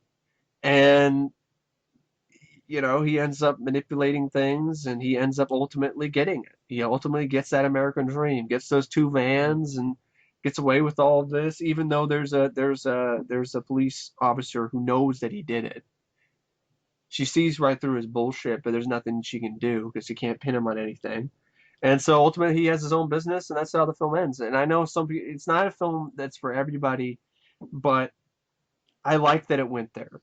I like that it went there and showed this alternate story of an American dream from a sociopath's perspective. And I think the only reason why I liked it and why it works so well and why it's so high on my list is because it's really well directed. It's really well edited. It's a great screenplay, but Dan Gilroy also directed it. The score I like, even though some people don't really like it because they don't think it works, but it works for me because I knew what I pretty much thought what the filmmakers thought about it, is that the score is this triumphant score that plays, and it's directly tied to the character Jake Gyllenhaal's psyche. So it's directly tied to how he feels about the situation. So if he's tampering with things and shooting in a murder house, to him this is triumphant to him. But to the audience, it's not something that is worthy of the same type of score. But to him, it is, and I like that. It was another way to kind of add to interesting sort of aspects of the film to take a score and actually add it to the characters to actually tie it directly to the character. I thought was pretty clever. It also has sort of a film noir, sort of 80s, sort of a little bit, sort of sensibility, a little bit at some moments. Um, but yeah, Jake Gyllenhaal is what makes it for me, and Rene Russo, and the idea of the Nightcrawlers. I mean, I'd never really saw a film that focused on these news crew guys, so that was pretty, interesting. But Jake Gyllenhaal was a dynamite performance, and it's really, really great performance. The best performance I've seen of a sociopath on film. But yeah, it's Nightcrawler Oh, for okay me. then. I really liked the movie. I thought really liked it for what it was, and great directorial debut by Dan Gilroy. Well, I haven't seen the film, so I can't really say anything about it. I know you were saying it didn't look interesting. It didn't sound like. This doesn't sound like No, my go on. kind of movie, but who knows? I can always give it a look one day, and Yeah, I've been surprised before. it's definitely not your typical type of film because your lead is not a good guy. He's Right. not a good guy, but it's one of those things where you're so drawn to this performance that, and also you want to see what he does next. Like, what is he starts off stealing stuff. You're like, what is he going to do next? How far is he going to take this? And that's Hmm. what sucks you in. Oh, okay then. It's like a less comedic. The falling down is a lot more. It's that has a little bit more of a comedic edge to it. Falling down. There's not much of that in this. Right. And it's obvious that he's a sociopath in this. It's not as obvious in Falling Down, but it's the same sort of thing where the main character is not necessarily a good guy, and that's kind of what went on with Falling Down as well. But yeah, I really like Nightcrawler. Oh, okay then. Well, my number two is Edge of Tomorrow. It's my number two as well. The sad thing is this film didn't make as much money as, say, Super Chuds or other films, which Fucking Annabelle or Fault in Our Stars or Cancer Exploitation movie or Edge of Tomorrow I really enjoyed. I really enjoyed the blend of sci-fi action and Groundhog's Day. yeah, No, it's based on a manga, I believe. I yeah. Called haven't All read You it. Need Is Kill. All You Need Is Kill. Sounds like a I, Bond movie. I thought it was. I really have no problems with it. I thought Tom Cruise and Emily Blunt and Bill Paxton. I thought the cast worked well. I thought it's Tom Cruise's best film Long time, yeah. in a long time. And I like Tom Cruise. I don't like all of his movies. Like I didn't like the last Mission Impossible movie. I didn't either. I thought it was overrated. And they stole ripped off toys. But Edge of Tomorrow I thought was a fun strip, had a nice sense of humor, levity to it, but I thought it was really it's a strip that kept me interested in the story. You really felt for the character having to go through this day by day, the same day over and over again. It's a really good video game movie when you think about it. It's one of the Yeah. best video game movies out there because like a video game, you're you have a save point and do you go left? No, you die. Do you go right? Maybe you live at that point. So if you Yeah. think about it, it's a nice video game movie. Emily Blunt did a really good job. The action scenes were fun, entertaining, uh, badass. Thought the special effects were top notch. I thought the direction was well done. I didn't notice too much like confusing shaky cam stuff. I thought the plot kept it interested, kept me involved. Again, it was a funnier movie than I thought it would be, and that's on purpose. Him trying to get under the Jeep and then Yeah. get run over. What the hell are you thinking, soldier? Yeah, Bill Paxton, yeah. Which I know he must have been doing, Apone from Aliens. Yeah, but He had to have been, which was great. the looks on his face Touch. too when Tom Cruise is just saying what he's gonna say. He knows what he's thinking. He knows what he's gonna do. He's been through a scenario so many times. Like, all right, yeah, yeah, yeah, yeah, yeah. Just put me in the thing, and Yeah, which was fun to watch, and Yeah, it was did great to did watch not it get unfold. Yeah, yeah did not get boring at all, and uh, I was entertained, and the ending doesn't really bother me as much as probably when I first saw it. I'm kind of fine with the way it ended. it's not that confusing to me personally. I know Yeah, a lot of people found it confusing. I really didn't, but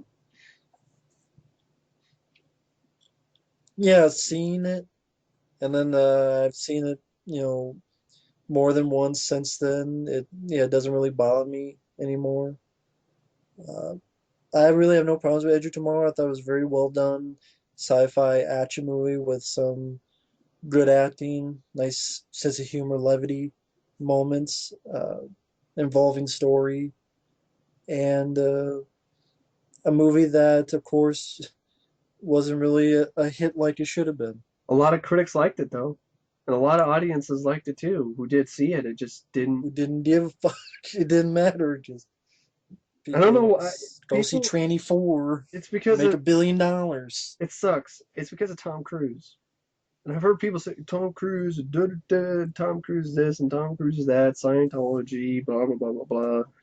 They don't agree with him. They don't with the lifestyle. Don't like him But personally. they agree with Michael Bay I know, but I'm like, it and doesn't Megan matter. Fox I'm and like, Super even if you Chus. don't like Tom Cruise, see Edge of Tomorrow. Well, not many people like Michael Bay, but they see Tranny 4 I and know, and so many people were like, Marky Mark and his fucking jerk off, yeah, yeah, but Transformers. they don't see Marky Mark movies. Yeah, even though when people said like Transformers 4 looks terrible, but they went and saw it anyway. They pay their money. I didn't pay my money, but Yeah, they pay that their is. money to see it. It's bullshit. Yep, definitely is.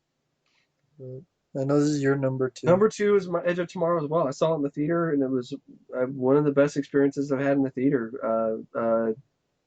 this year. I'd probably say it is the favorite film, my favorite film I've seen in the theater. I mean, really like Captain America: Winter Soldier as well, and Guardians of the Galaxy and so forth. But Edge of Tomorrow is a film I was looking forward to anyway. I liked the idea.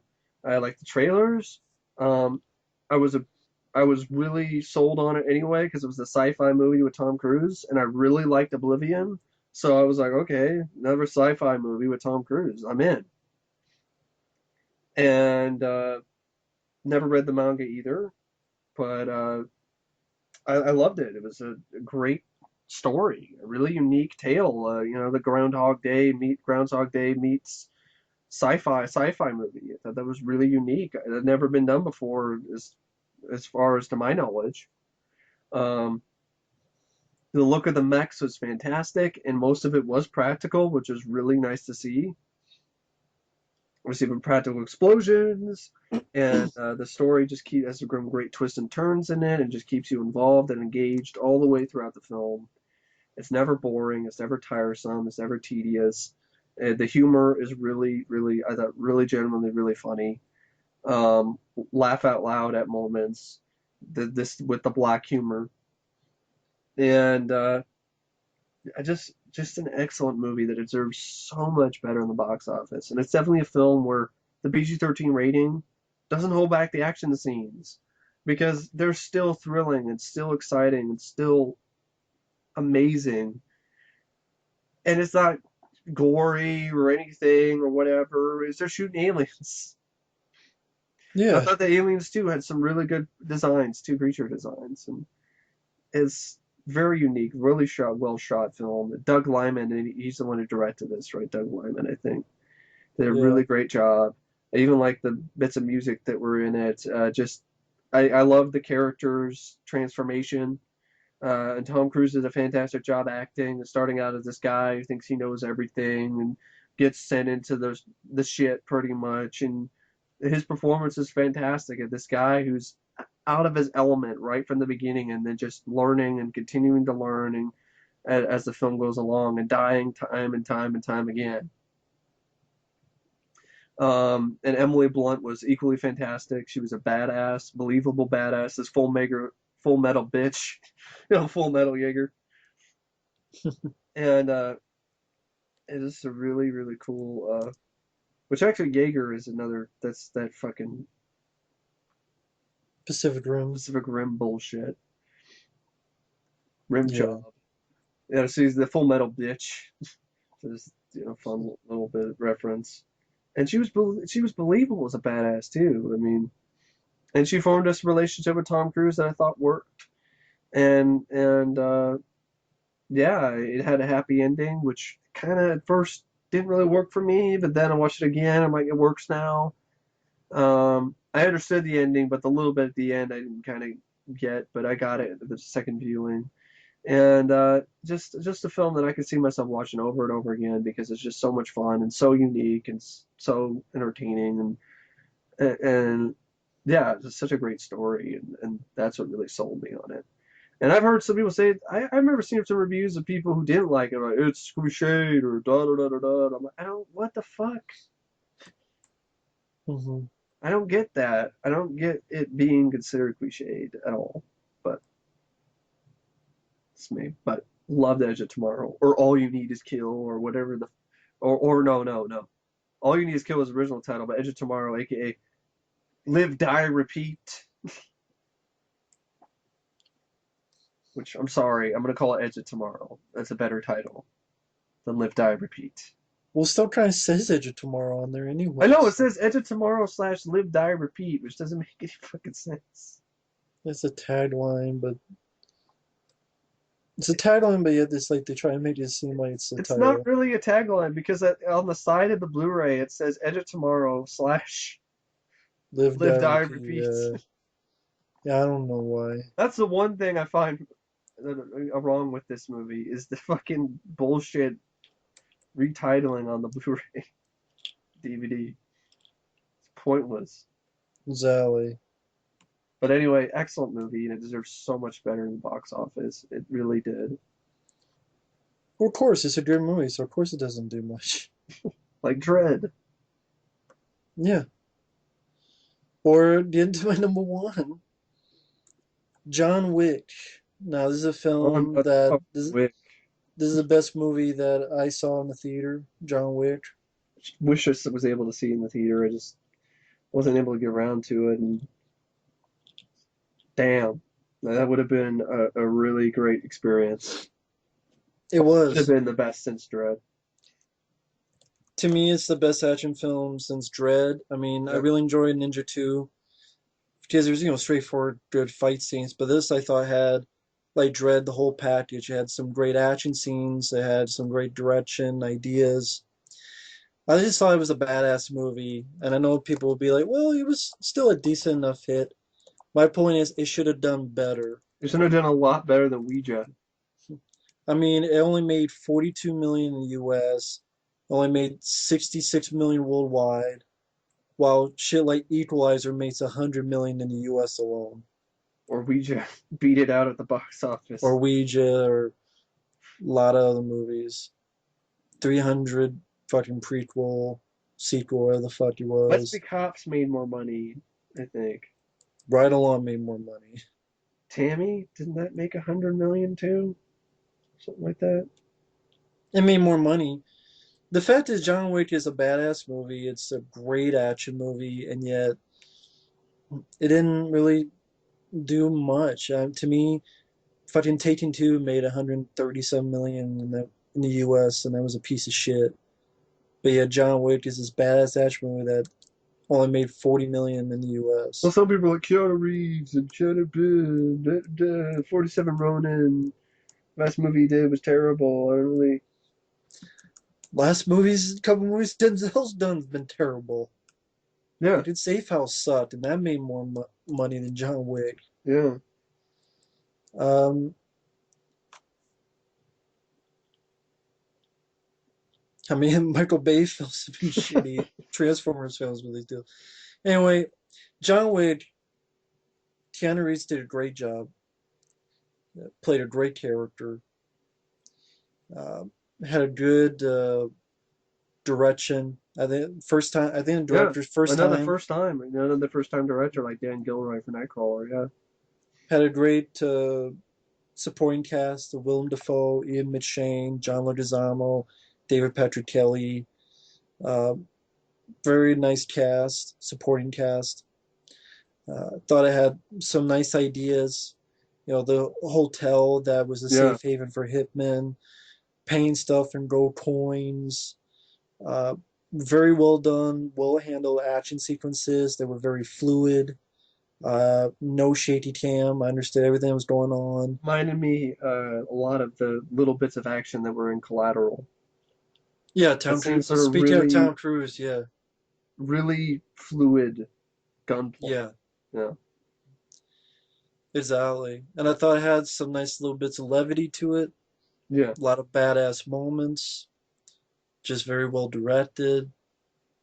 Um, when you think of 80s movies, Expendables 3 is the death of it. This is one of those like dread that you hope will keep beating, action films beating is films like John Wick, which is a film that when, let's say, back in 2013, December, January 2014, John Wick was nowhere on the horizon. No. I Never really knew think it it was was. doing it. I think it was going to be a direct-to-video film. I really do think that was going to be the case, or on demand or something, until the trailer came out, and like you and I were like, "What the? This movie looks fucking badass, right?"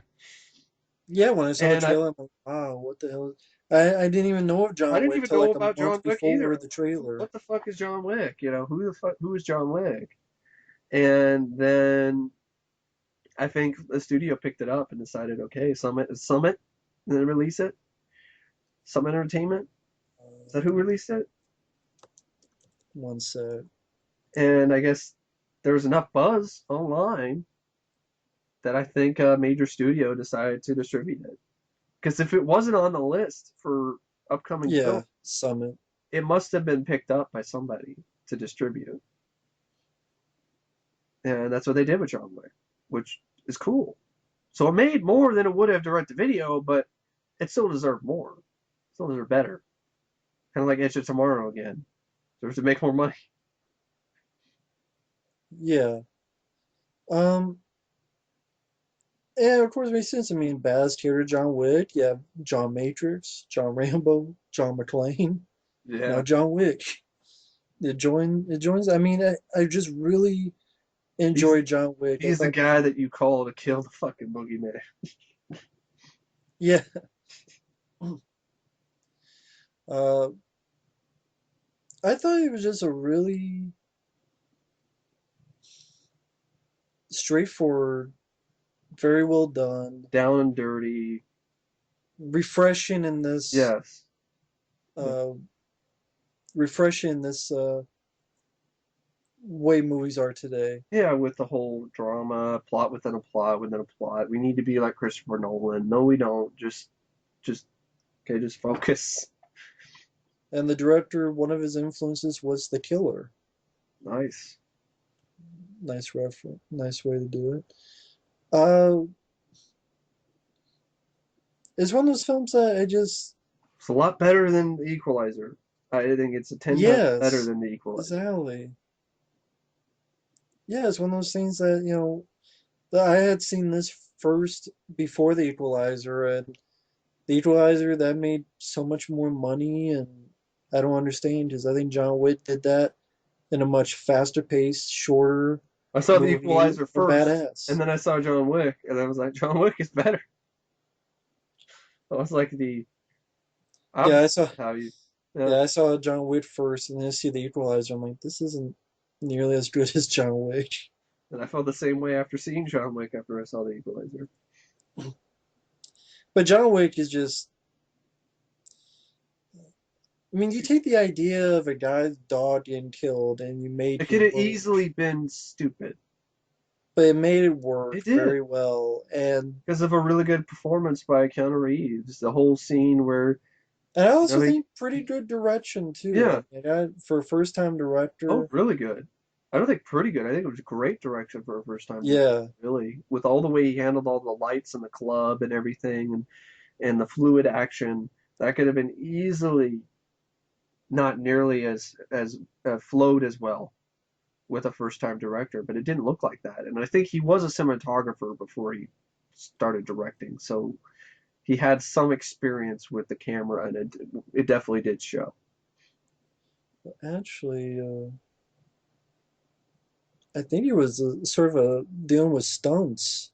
Yeah, he was a stunt director. Oh So yeah, he didn't do a lot of cinematography, but as a stunt director, he still probably was behind the camera some at some times to shoot action at least. yeah. Because some directors don't know how to shoot action. In fact, Christopher Nolan should have hired somebody to shoot action scenes for his Batman movies. That might have really helped a lot. Just Reeves had worked with those because I think it's really like two guys, Chad Stileski and Yeah, David Leitch. yeah, They worked on the Matrix, yeah. who were worked on the Matrix. And So yeah, I did have that fluid action. Collateral comes to mind. The Matrix had some moments like that, but as the best Keanu Reeves action movies, it's The Matrix. yeah, because Street Kings I really enjoy, but that's more of a Drama, thriller. yeah, crime drama through a little bit of action, but full out action film, yeah, the best since I mean Constantine's I guess you wouldn't call that action, that's more comic book movie. Yeah, But I mean, yeah, I mean I'm a fan of Keanu. I mean he's made a lot I mean he's made a lot of people made crap, but he's always comes out with that one that I really enjoy, whether it be yeah, Bill Speed. and Ted, yeah, Speed. And then, The Matrix. And yes, I enjoy all the Matrix films, folks, I do including the too. second, third one. And then it's like, okay, then Constantine, then the Yeah, Street Kings, and then, John Wick. And for how old uh, he moved well and he looked good and believable as a badass. John Wick really, really solid, no problems with it type of movie. Movie that I definitely want to get when it comes out in February 3rd. And I love the movie to death. To me, this is my kind of action movie. I'll say it again. I think it's the best action movie since Dread. yeah. That's exactly what I said. So it's like we were on the same wavelength here. It's like I saw this after the Equalizer. This is my number one as well as John motherfucking Wick. And I'm saying that because he's one badass motherfucker in this movie. So I was curious about it. I love the trailer, and I was kicking myself because I never got to see it in the theater. And I found a cam. But you have a fucking badass movie when you can watch the movie the first time on a decent average cam, and you still are like, oh my god, this is fucking badass. This is so awesome. And I watched it on a fucking cam, folks. I mean, some of the shots and the action sequences weren't as clear as they could be, and I was still thrilled. I was still excited, and I was still like, "This is the best movie of the year for me." Because, like Matt said, this is his type of action film. This is my type of action movie too. I also really like the pacing is excellent. The performance by Keanu Reeves is really, really great. Especially, I thought his acting, especially in the scene where he first gets the dog and reads the note from his deceased wife, was some really impressive acting. And finding out that dramatic acting, you know, and I found out that from somebody who left a comment on my review that his wife or his girlfriend actually passed away recently, and so he channeled that for that performance, which definitely did show. And Matt was right when his dog or whatever gets killed. Come on, that's stupid. It sounds like a Death Wish parody. They Right. killed his cousin's cousin. Now they killed his dog. It wants revenge, but it works. And it's really well shot, really well directed, well edited. The action sequences are badass, uh, fast and furious, fluid, but at the same time quick paced, and just adrenaline pumping. Uh, just you take the scenes in Collateral, there's a little bit of, and you just turn it up to 11, and then you have the stuff in John Wick. The villain I thought was good. They did with the Russian guys, Russian mobsters in this, but it was done 10 times better in this film than in The Equalizer. Because the villain in this was intimidating, and actually, you had the other guy who was his son, who Yosef was kind of a dumbass, But that's the whole Right. point, you know. He's not the main guy. It's his dad who's running the whole show. And but I could deal with both of them, and they were both better than the fucking guy Teddy in the Equalizer. Fucking Teddy. His name is Teddy, and he thinks he's John Wick because he's got the back tattoos. He thinks he's John. You're not John Wick, Teddy. You're Teddy. You're about as badass as Teddy Ruxpin. So, John Wick, I like the edit. I really love the editing, especially the shot where you know he's they keep editing this sort of stuff involved with Ian McShane is talking to his son, telling about John Wick and how much of a badass he is. He killed 3 people with a pencil one time. He's the guy that you call to kill the fucking boogeyman. And the editing is really top notch, where it cuts back to John Wick using the sledgehammer to break open the concrete in his basement, to break open, his stash of coins and his hitman material and his guns and so forth. The life that he left behind to be with his wife. And now, since his dog is dead, the only thing that he had left from his wife, he's back. And it just starts then right off the bat, just bam, he's back, and he's back with a vengeance. These guys try to come in and try to attack him in his house. He takes them out, and really great action sequence. And that's just the first. There's multiple great action sequences in this. Goes to a club, goes after Yosef. Amazing action sequences. These great lighting and just gunplay. And just Daniel Bernhardt is in this, and the guy who thinks he's Van Damme, who's in the Bloodsport sequels. And he first gets the upper hand and kicks John Wick's ass, but then later John Wick fucking pawns his ass when he's handcuffed. He fucking kills his ass while handcuffed. That's real badass. Willem Dafoe, I liked as his partner, as sort of his friend and confidant who helps him out. Even Adrian Palicki, who's not even that great of an actress, I thought she was okay in this. Yeah. And her choreography, she was believable as a hit woman.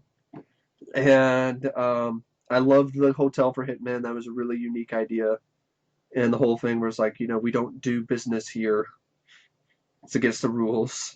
But they Right. still try to do some stuff, and John Wick decides, okay, I'm not going to drink that drink because, they're trying to poison me because there's a bounty on his head now. And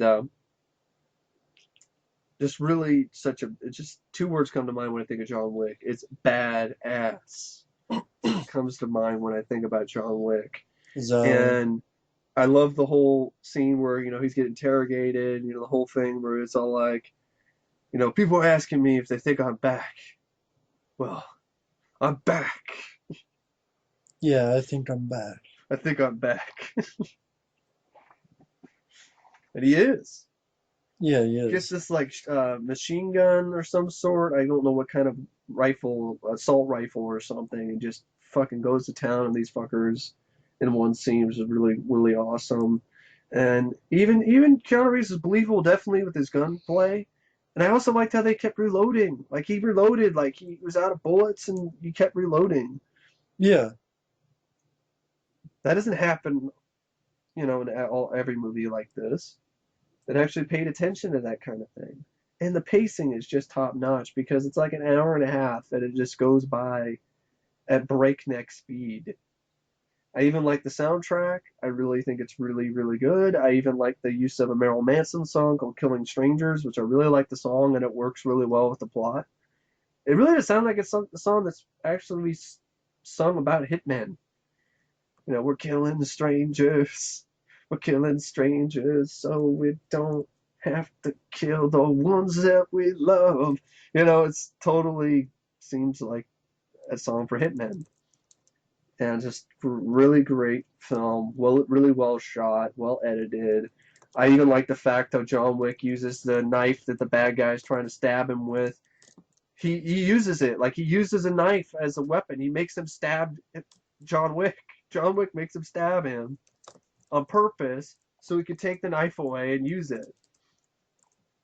It's a badass. It's like, I don't care. Stab me. That's what you want to do anyway. Well, here, you can do it. Thank you for the knife. Yeah. It was fun to see the actor who plays the Mayhem guy in the Allstate commercials. It's a fun little role in this Oh as yeah. the supporting guy for Ian McShane. And I love what Ian McShane is like. The guy's driving around. John Wick is driving around, fucking up these guys in a nice chase with the guns and good choreography with the car spinning around. And he's able to shoot these fucking guys while he's in the behind the wheel of a car. And the Ian McShane guy's laughing at him. The Mayhem guy's like, what are you laughing at? I was like, he's like, give me a gun, give me some. So he gives him a gun, and he's still laughing at him because he's gonna go after John Wick, and John Wick pwns his ass while he's still behind the wheel of a car. I mean, it's pretty impressive.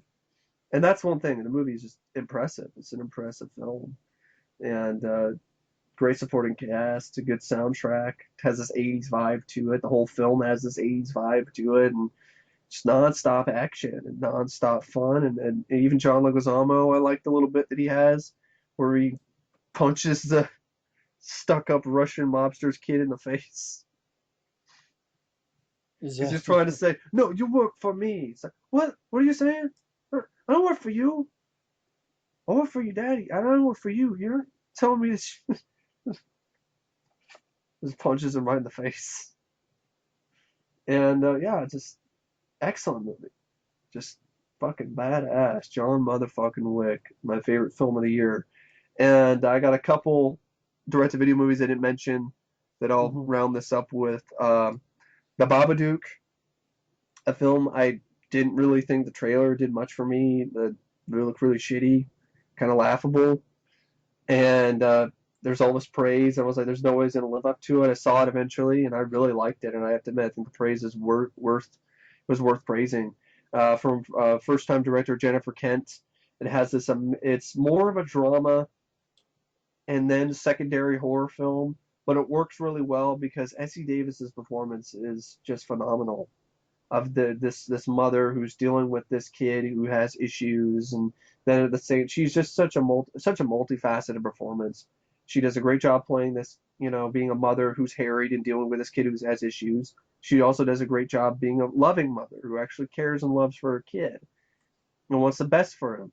She also does a good job at being mean, hateful, and mean spirited when she gets basically taken over by the Babadook, and downright terrifying, and not laughable either.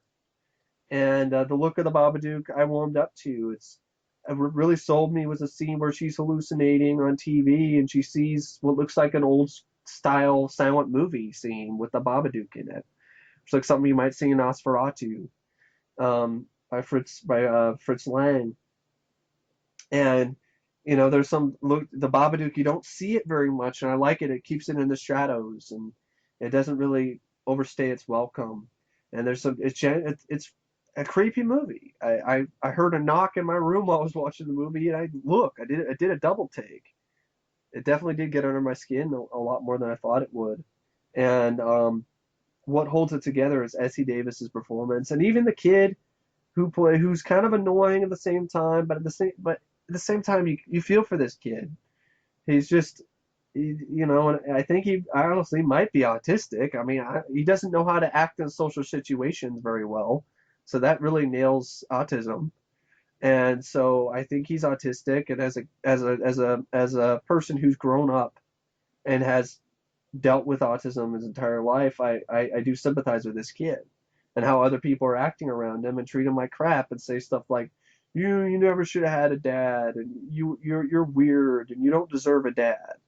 It's really mean stuff and misunderstood and so forth. And I even like, and what really sold me was the ending where the kid and the mother managed to get the Babadook. The kid manages to, through the power of love and compassion, manages to get the Babadook to give her the spirit to get rid of the Babadook. It's the same sort of thing that happened in The Conjuring. By connecting with the person that's still, there. Hmm. And it sounds schmaltzy, but it works because this other performance is really solid. But I mean, when you have a movie end where your lead pretty much tells the entity she just basically has enough. She puts her foot down, is trying to attack them. It's attacking her son even after it got expelled from her. And finally she puts her foot down and she's all like, "You touch me and my son again, I will fucking kill you." And that's badass. It's really awesome. She pretty much makes the Babadook her bitch and her pet at the end of the film, and it actually works really well in the film's favor. Really great film, really some great atmosphere, really creepy, um, and just as a dynamite performance by the lead. But I can see why it might not be everybody's cup of tea, because there's already been people who've left comments in my review where they're all like, I didn't really like it because the performances were good, but it wasn't really scary. It wasn't really a straight up horror film, and I can see why it might not be people's cup of tea, but I really liked it. I really a lot more than I thought it would because I went in with super low expectations. And I also really liked the idea they took the storybook, they took a pop-up book and made it something so innocent into something so sinister, and it did a really good job with that as well. And I thought it would have been easily ridiculous, but it handled it well. Hmm. Really good movie, at least for me personally. I don't know about you. Like I could totally see this being a movie you'd see and you'd be like, it's not my cup of tea. I really could. But Oh, okay. you never know Yeah. until you actually see it. Another one is a film I saw recently called Housebound. It's another Australian horror movie, which I thought was really, really well done. This one's a lot more fun to watch. Babadook's not an entertaining, fun horror film to watch. Housebound is. Yeah, I was sold by the trailer of this idea where this woman she breaks the law and she gets put under house arrest in with her mother in what appears to be a haunted house. And spoilers here, find out that it's not really what people seem what you think it is. It's more like People Under the Stairs rather than an actual haunted house film, and it actually works in the film's favor in my opinion. It's handled really well. Performances are fun. It's got a nice sense of humor about it. There's one line dialogue I liked where this paranormal investigator slash detective guy pretty much asks the lead girl and says like, "What are you gonna do if the entity becomes aggressive to you? Like, what are you gonna do?" It's like, "I'm gonna punch it in the fucking face. I'm gonna punch it in the face." And then the guy's like, "Oh, that's a good answer." And really, really great direction. Some really clever shots. Really well set up direction. Good pacing, and it turns into an interesting mystery at the end too. It's really well acted. I really loved Housebound. It was a really good movie. I thought a lot of fun, and it was nice to see a kind of a People Under the Stairs type film again. It was nice to see that. Number five. This is my fifth direct to video favorite direct to video film, and that's Extraterrestrial. It's a film that I thought was really, really good and had a lot of likable characters and one of the best alien abduction films I had seen until the fucking ending, which fucking sucks dick, where it just says, hey, fuck you. You want a happy ending. And yet you still like it. I still like it because I like everything else that goes up to that a So it didn't lot. ruin it. It didn't ruin it for me because, Even though the old fuss yeah, it I know. did. I hated the ending. But the thing is, it didn't ruin it for me because the film could survive with somebody, and I did that. I just edited out the fucking ending.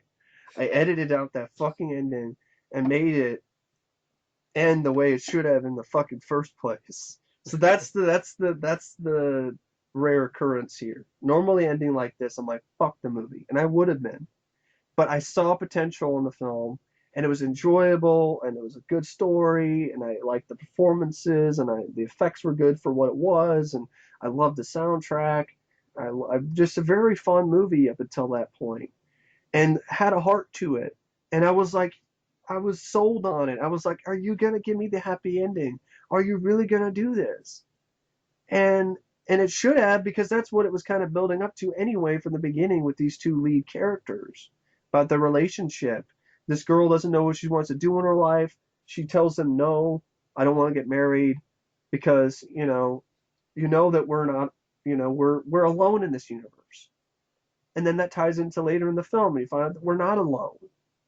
And then it fucking does this stupid ass ending where it's like, oh fuck you, government comes in and shoots them dead. Yeah. And the cigarette smoking man is behind all of this shit. And I'm like, what the fuck? Then it was aggravating. It pissed me off. It did. It sucked. It's a shitty fucking ending. But yeah. But I made my own edit and it's now a film I can watch over and over again and it's personally my favorite alien abduction movie. But it's because I cut out that stupid fucking ending. Hmm. But yeah, other than the ending, the rest of the film really works really well. There's a few little things here and there that could be done a little bit better, but I really like the film. I think it's very enjoyable. It's got good pace to it, likable characters. The use of the lighting with the spaceships and trying to hover over the cabin was really well done, and likable characters, and yeah, really enjoyable movie. Surprised me. The trailer interested me anyway, but the ending, that ending is fucking horrible. And if I could see why people don't like the film just because of the ending, and but I wanted to put it on this list because I liked the film a lot up until that bullshit. And it's a film that is well made enough and well written enough. You could just cut that fucking shitty ending out, and there you go. It's a much better Right. film. It's not like Explorers where you have the first half is really good, but there's no resolution. If you cut out this when they go into space, it's not a finished film. So, here it's a finished movie except for some stupid fucking ending where it's like they're dead and the aliens are dead and Spirit in the Sky, Elton John, and I'm like, fuck you.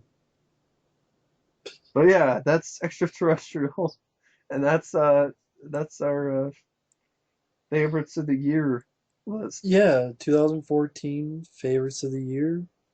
There was a lot of surprises for me. Um, there was also a lot of films that I was looking forward to, like like WolfCop, Housebound, Extraterrestrial that I actually really liked. And so yeah, I liked more this year than I hated, but the ones that were really bad were really, really bad.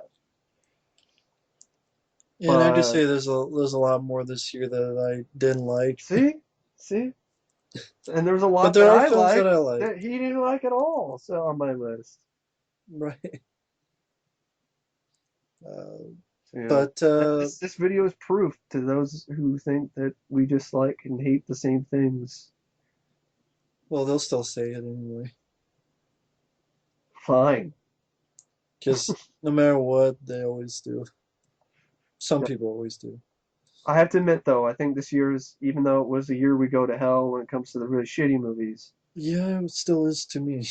I think this year is going to end up being better than next year. I think it's going to get worse.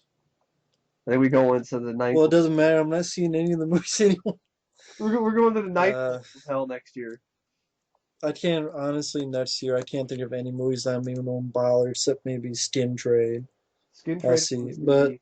That new movie with Selma Hayek, I want to check out. Everly.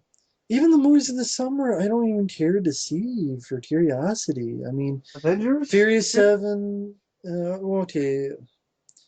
Avengers 2, Furious 7, yeah, I'll give you those two. Mad Mad Max Max Fury Fury Road Road, is like the maybe. only other one. So, in all seriousness, Skin Trade, Mad Max Fury Road, the trailer grew on me. Uh, the first trailer. Furious I always loved 7, the first trailer. I was blown it, away by it it. grew on me because I'm still not sure about Tom Hardy, but we'll see. Furious 7, curious about because I like Fast 5, Fast I 6. did too. And the trailer And, honestly did look like it might be another fun movie, so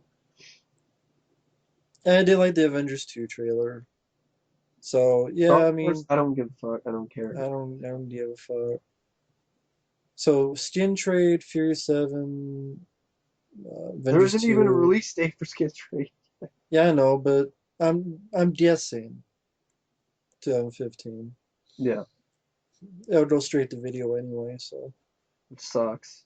And honestly, a lot of these movies, I'm not even gonna care to see Terminator Genesis. That looks awful, and I don't Like, care. I mean, when I care Don't to see like directed excuses, excuse. on Oh, the video, CGI is not finished yet. DVD. Blah blah blah blah. Blah. And there's And a. what I mean, I'm a lot of these movies I'm not gonna see when they're in theaters. I'm not either. Maybe when they're going on DVD and cheap or free, Jurassic World. I'm not seeing in the theater. the same year. Unless people pay us. Yeah. Unless my parents like, let's go see Jurassic World. Oh, okay. I'm not Unless, paying, so. Mm-mm. unless I get some incentive. But But yeah, anyway, next year looks worse to me personally. But there's not much to I look. can't even say that. I think this year was worse. Super Chuds. Well, I So don't know. I got fucking Poltergeist remake next year that to look forward yeah, to. the Poltergeist remake. That's right. Yeah. Yeah, go see that. No, Honestly, after this year, after fucking it was a Tur- shitty day. It was a really shitty year. It was a, Turtle Power, Cannon Films, RoboCop, yeah. Super Chuds, I have to admit, Expendables but I 3, what I this mean was by, worse to what me. I mean by worse next year is there's a barren wasteland. That's what I mean. Like Well, I mean, that's the thing, though, is there was that, more this year that I could honestly, okay, all right, we'll give this a look, da da da da da da, da and so but forth. you didn't know that by this time. No, I mean, look like the films we talking about, John Wick, for you, Nightcrawler, Deliver Us from Evil, in a way, probably Winter British Soldier, in a films, way, Winter Soldier too. even Winter Soldier as well. Yeah, Uh, Lucy, probably didn't know. no, WolfCop, I don't know if you knew that by this time. no, no. Exactly. So I'm not saying there's going to It be zero. Follows might be one of those next year. Which one? It Follows, Yeah. which looked But interesting on this I'm year. not saying there's not going to be. There's always movies that we're all like, but Yeah. I already know that this year was Oh, worse. it was one of the worst because of the sheer But, amount of the worst ever. Like one of some of the worst ever, like RoboCop and Turtles 2, I mean TMNT, whatever the Super fuck, Chuds. Super Chuds, and Super Expendables 3. Chuds has been almost three turtle fuck documentaries and canon film documentaries. Cannon Just Films is pretty bad too, and that's getting the pass everywhere. evidence. Almost everywhere I see a review, it just seems I know, just. because we actually like canon films. I think But that's the that thing. We actually like canon films, but what do we know? whatever. That's this year. Hope you guys, folks, enjoy this long video. Not as long as the other one. That was about 5 hours, and Yeah, this is still what, 4? I But don't anyway, know. Thanks for watching. and have a happy new year.